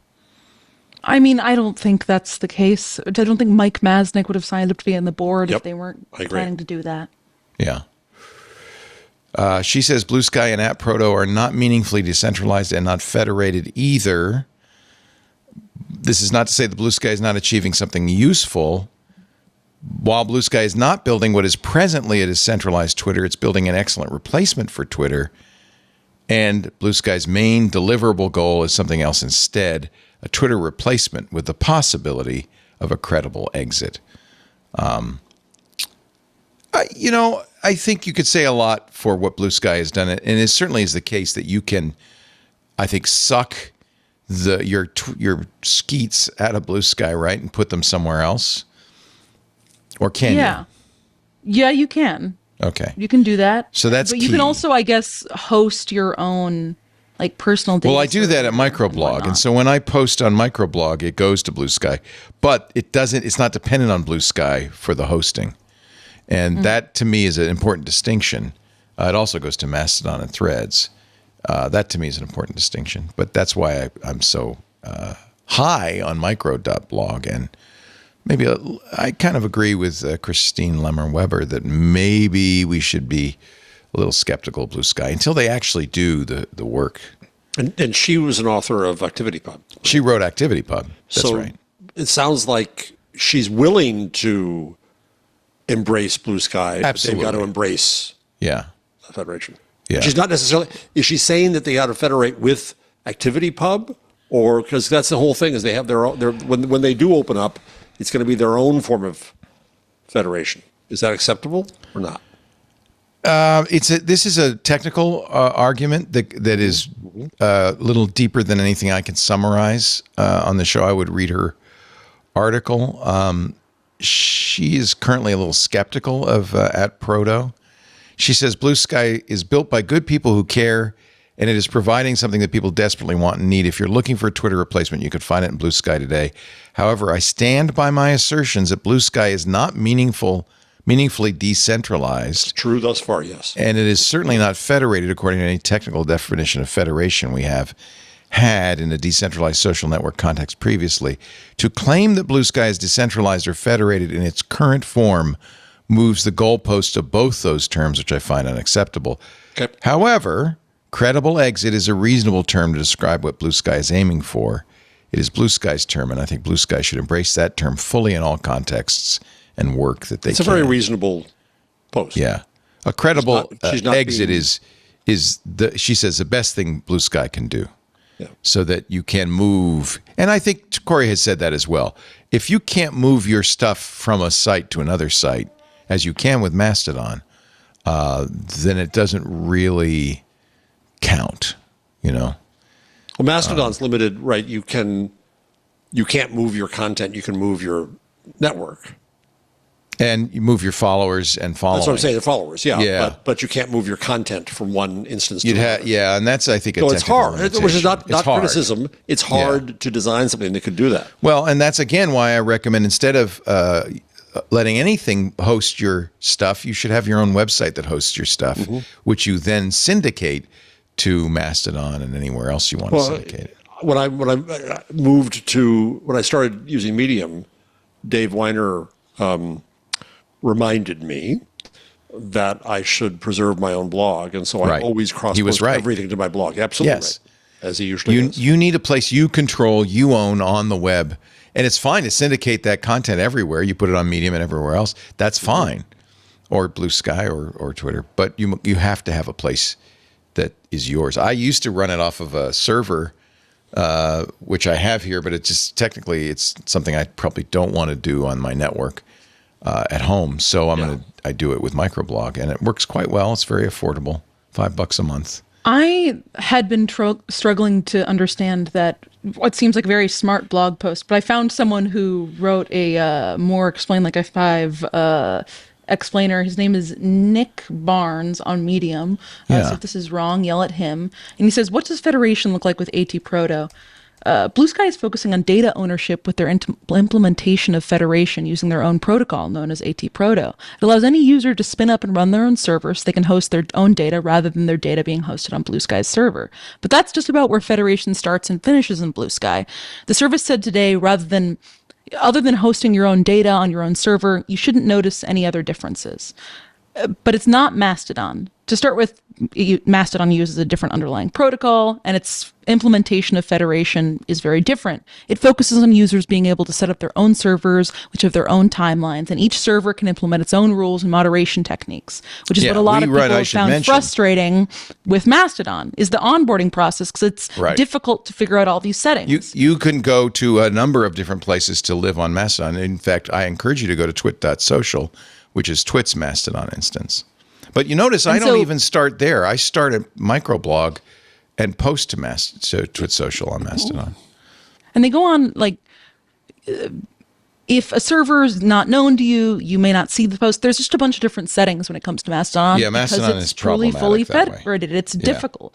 And BlueSky, where it zigs and zags from this, is BlueSky has taken an approach to focus on global conversation. So when you federate and host your own data on your own server, you shouldn't see any difference in the core service. Instead, BlueSky pulls posts from all the servers and focuses on like one global view. and your experience is based on the accounts and feeds you follow, not the server you're on. It's a So fairly very technical different in that way. distinction, yeah. And I apologize because I think for a lot of people, it's a difference without a distinction. No, but I do think it matters for people who really believe in federation. Yeah. And I do think it's interesting to be able to kind of understand that. And but then also, I guess, understand in some ways you might say that difference is part of why BlueSky is taking off, and Mastodon has stayed at its comfortable level of kind of core users who are familiar with that technology. And that's kind of why I think BlueSky is going to end up staying centralized, because that's the functionality people leaving Twitter want. They want a centralized site. It's why they didn't migrate to Mastodon. It's good to have a centralized platform for global conversation with the option to federate and take your data, take your toys and go home if you want to. Yeah. I mean, on BlueSky, I use leolaporte.me because it's not a BlueSky handle. It's my handle, which I control. I mean, the sooner someone can we used to have Kevin Marks on a lot. I should get him on soon. Maybe next week when you're gone, Jeff, to talk about this. He's, of course, a big promoter of IndieWeb and IndieWeb Camp. And that's their real focus is you got to have your own, publish on your own site first, own your own content, and then if you want to syndicate elsewhere, go ahead. And that's the only true way to say I control my content. I mean, Leo, I don't want to extend the show for 2 hours with this question, but I'll ask it. If Section 230 gets repealed, what's your view of maintaining Twit.social? Well, it's going to be challenging for us because we have Twit Social, which is Mastodon, Twit Community, which is a forums. We have multiple chats because we're on 8 different platforms. There's actually chats on 8 different streams. Right. If I am suddenly responsible for anything anybody puts on any of those places, it puts me in a lot of jeopardy. I don't want to be hasty, but the prudent thing would be to take all those down. Yep. The prudent thing would be to say, all right, well, we're only going to post our content we will be willing to take responsibility for, and not allow our viewers, our listeners to post content on our platforms, because absent 230, we're liable for what they post. Maybe we wouldn't go to jail for it or be fined for it, but we would probably go to court. And there are people out there who would happily go after us if they could in court just to harass us. So it would make me very nervous. I might not be hasty with it. Lisa, though, who runs the company and is probably more prudent than I, would probably advise that we not take the risk. I know our lawyers would. That's the risk with the loss of 230. Now, I don't think 230 is going to go away, but if it's modified, then it becomes even more critical. Then I have to get Denise Howell and Kathy Gellis in and ask them, what does this mean for small independent publishers who have user-generated content on their sites? What does that mean? What it means for YouTube is, well, they have to allocate some of their massive profits to court costs. I don't have massive profits to allocate to court costs. We would not be able to defend it. It would literally put us out of business. So I think probably the prudent thing would be to take all user-generated content down. BlueSky had to quadruple their moderation team. Yeah, and this Section 230 is still there. They're still protected by it. What if they weren't? And,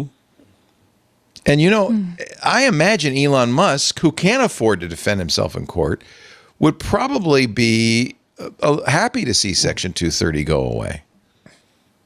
Because he can afford himself. It. Yeah. It's the same. He wants the tax breaks for electric cars to go away because he believes that his brand he doesn't need them. Position. Yeah. So this is regulatory capture, and this is a big risk, which is you're not putting the big guys, the incumbents get strengthened by this because no one can challenge them. Nobody can come along and say, hey, we're going to be the little guy and we're going to take on the big guy. The big guy is dominant because they have the war chest to defend themselves. The little guys go away. And that's when then you really have a problem with big tech because there's nothing but big tech everywhere. Yep. Hey, What a great conversation. What are you grateful for, Jeff Jarvis? I'm grateful that the web taught me how wrong I was about all of media and my life in it. Oh, that's good. It taught me that properly conceived, it's a conversation. Yeah, that's what I learned too, and I agree 100%. I often say it's no longer an audience, because when you're on TV or radio, it's an audience, right? You talk, they shut up and listen. Right. It's a conversation. It's a community. It's also another Dave Weiner moment. At the first Blogger Con, I had a panel on politics and blogs, and I said something to Dave about my panel, and Dave said, "No, it's not your panel. You know what? There is no panel. The room is the panel." Yeah, I agree. And I've always liked that, and that's the way I look at events, and that's the way I look at media and everything else, but it really came from blogging and the internet. You can imagine it's hard for somebody who has been able to control the microphone and for an entire lifetime, more than 50 years, but it's been such a blessing. It's so much better to have a conversation. It really is. We really appreciate the chance to have that conversation with all of you. And we're very grateful for the chance to do what we do. I mean, are we privileged or what? You should see how grateful we'll be if you join the club, though. We'll be that much more grateful. Jeff Jarvis, it's great to have you on. Have a wonderful Thanksgiving. Jeff is a professor at both Montclair State University and the State University of New York, Stony Brook. Two wonderful institutions. If you're a student at either of them, look for Jeff's classes. He is, of course, Emeritus Professor of Journalistic Innovation at the Craig Newmark Graduate School of Journalism at the City University of New York. Thank you, Jeff. Have a great Thanksgiving. Don't have too much caviar tomorrow, Leo. Oh, I can't wait. You'll be thirsty. I'm going to live at the caviar bar. Paris Martineau is getting ready to fry the turkey at home in Florida. She's a reporter for The Information. You can catch her work in the weekend. A great piece on age verification. Fantastic piece on that. Thank you. Thank you. Yep. And have a wonderful Thanksgiving. I know your family's waiting for you, and we extended the show a little longer than we planned. Do you want to have them just come in for a minute and stand at the camera so we can see the star? Do they want to do that? Just haunting? Yeah, I don't know where they are. Otherwise, I would. All right. How many times has he showed you the video of his moment in Brazil? Twice so far since I've been home. And tomorrow, each time I'm like, oh yeah, I've seen it. And he's like, no, you got to watch the whole thing. We showed it on our show. I did tell him that, yes. I was like, I've shown it to all my coworkers. Hey, if it had been me, I would show it to my kids over and over again as well. Yeah. Oh, yeah. I completely understand. As you should. Paris, have a wonderful week. Jeff, have a wonderful week. Have a great talk in San Francisco. Thank you. I'm sorry I'll be here, not there. Good luck. But I'll watch after we get off the air. And everybody should go buy tickets to the Commonwealth Club December 4th. Jeff Jarvis talking about the web we weave, how we can save the internet, because it's worth saving. We do This Week in Google every Wednesday, around about 2 p.m. Pacific, 5 p.m. Eastern, 2200 UTC. We stream live on 8 different platforms: YouTube, Twitch, TikTok, Facebook, LinkedIn, X.com, Kick. And if you're in the club, Discord, you can watch us live, but you don't have to, because we also make a podcast out of the thing and post it on the internet at twit.tv/twig. If you go there, you'll also see a link to our YouTube channel. Great place to share clips, maybe share our Thanksgiving grateful gratitudes that we said, or whatever you think is worth sharing on the show. That way you spread the word about This Week in Google, so we thank you for that. Easiest thing for you, though, of course, subscribe in your favorite podcast player so you'll automatically get a copy of the show the minute we've edited it up. Thanks so much to John Ashley filling in for Benito this week. Thank you, John. Benito's on vacation for a few weeks, so John Ashley's going to do the hard work. I drew the short straw. Hey. Do you want tiki bar or not, John Ashley? Yeah, you got an angle for this. Okay, I have angled for it because Are you excited about Kapu? Well, it's also on my birthday. Well, then we will celebrate a little bit for you, J.A. That's extra awesome. Little umbrellas for you. It's Anyway, John, we appreciate the work you do and all of our team. We have a great team in continuity. Besides Lisa and Debbie, there's Ashley and Sebastian. We've got great editors with Kevin and John and Benito. And, of course, Anthony Nielsen, without whom nothing would be possible. Did I say Viva? No, you said... I said Ashley? You did. She doesn't work for us anymore. It's Viva. Yes. I was thinking John Ashley, and that was in my head. Too much Ashley on the brain. No, we love Ashley, but she's not here anymore. Viva took her place and does a great job. Have I left anybody out, Lisa? Did I get everybody? Lisa, you left Lisa out. No, Lisa I said Laporte, Lisa up top. CEO and proud owner of the Twit Podcast Network. Voice of the gallery. Oh, I know I left out our marketing guy, Ty. And don't forget Burke. And Burke, who runs the studio operation. Oh, and our engineer who's off-site in Massachusetts, Patrick Delahanty. I did say thank you, Anthony Nielsen, our creative director. We got a nice team. We got good people. Did you say Micah? Oh, Micah. Who's joining us next? Getting quite a few. Yeah. Well, I'm not going to say all the other hosts. There's a lot of people. Let's just say he's forgotten. And Leo was telling me and Leo wants to go to the Kapu, I think, more than I want to go to Kapu. I'm ready for the tiki bar. What sort of drink are you going to get there? Go for dinner tonight. I don't know. I'm reading what you're having for dinner. They have some tomorrow. great drinks. Yeah. Sorry? Tomorrow he gets a grinds. choice at the seafood station of poached jumbo shrimp cocktail. Point Are you looking raised at the Miyagi menu? Oysters. I am. Mini lobster vol au vent. Ooh, vol au vent. Dungeness crab Louis lettuce cups. Pastrami spiced smoked salmon. And that's just, ladies and gentlemen, the seafood station. The caviar station has house-made blinis, toasted brioche, hard-boiled eggs, red onions, young celery, not old celery. You got to do Young an celery. Yeah, you don't want tough, stringy celery. They have journeyman charcuterie pickles. How are you guys reading the menu? I didn't say where we're going. Yes, you did. Multiple times. Yes. I said the hotel, not the restaurant. Well, you said the hotel. I mean, you got a reporter here. You got two journalists oh, here. Man, you've been doing. Did you post it in Discord? Where's No. Slow roasted Mary's organic turkey, brown butter, black truffle gravy. I don't like truffles. I love truffles. I'm not a truffle guy. Paris, But truffle, you don't have truffle? to. Apparently, you're not stuck Truffles. with truffles. There's plenty of other things you can eat. Speaking of food, I'm going to mac get and dinner. cheese. Yeah, Go get dinner. What's for dinner tonight, Paris? Where are you going? Mexican food. Oh, God. Oh, God. A restaurant or you're going out? Restaurant. Yeah. Queso? Get the queso. I'm hoping so. The Now, is local there- place that had the best queso ever got demolished to make room for a Publix. So we're going to another Mexican restaurant that's supposed to be quite good. Is there No, a it's- family But it was- rule about double dipping the queso?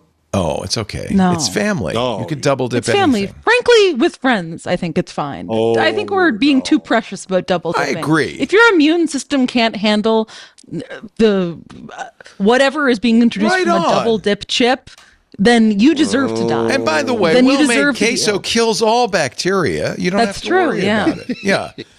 Yeah. Incidentally, sad to say, our 50-year-old steakhouse in Petaluma, the Cattleman's, is being replaced, torn down, end of the year, by a Chick-fil-A. So Publix isn't the worst that could happen. Devastating. Devastating. Is that place you took us to for the New Year's party still in business? Where did I take you? Was it that awful? Oh, no, it's that terrible place. It was that so awful embarrassing. place with the mashed peas. Yeah. Yeah, they've been in business. The Washoe House has been in business for 100 years. They're an old roadhouse. not going out. The Stagecoach would go there. They are so old they have Confederate dollars stuck to the ceiling. It is ancient and it's never going away. Never. It's, All right, go to dinner. Well, we got. Have you said? Have we ended Cacio the e show pepe? yet? show Are you has having been ended. cacio? Not ended the show. The show has not ended officially. Leo. Thanks for joining us, everybody. Have a great holiday if you celebrate. We'll see you next time on This Week in Google. Bye-bye.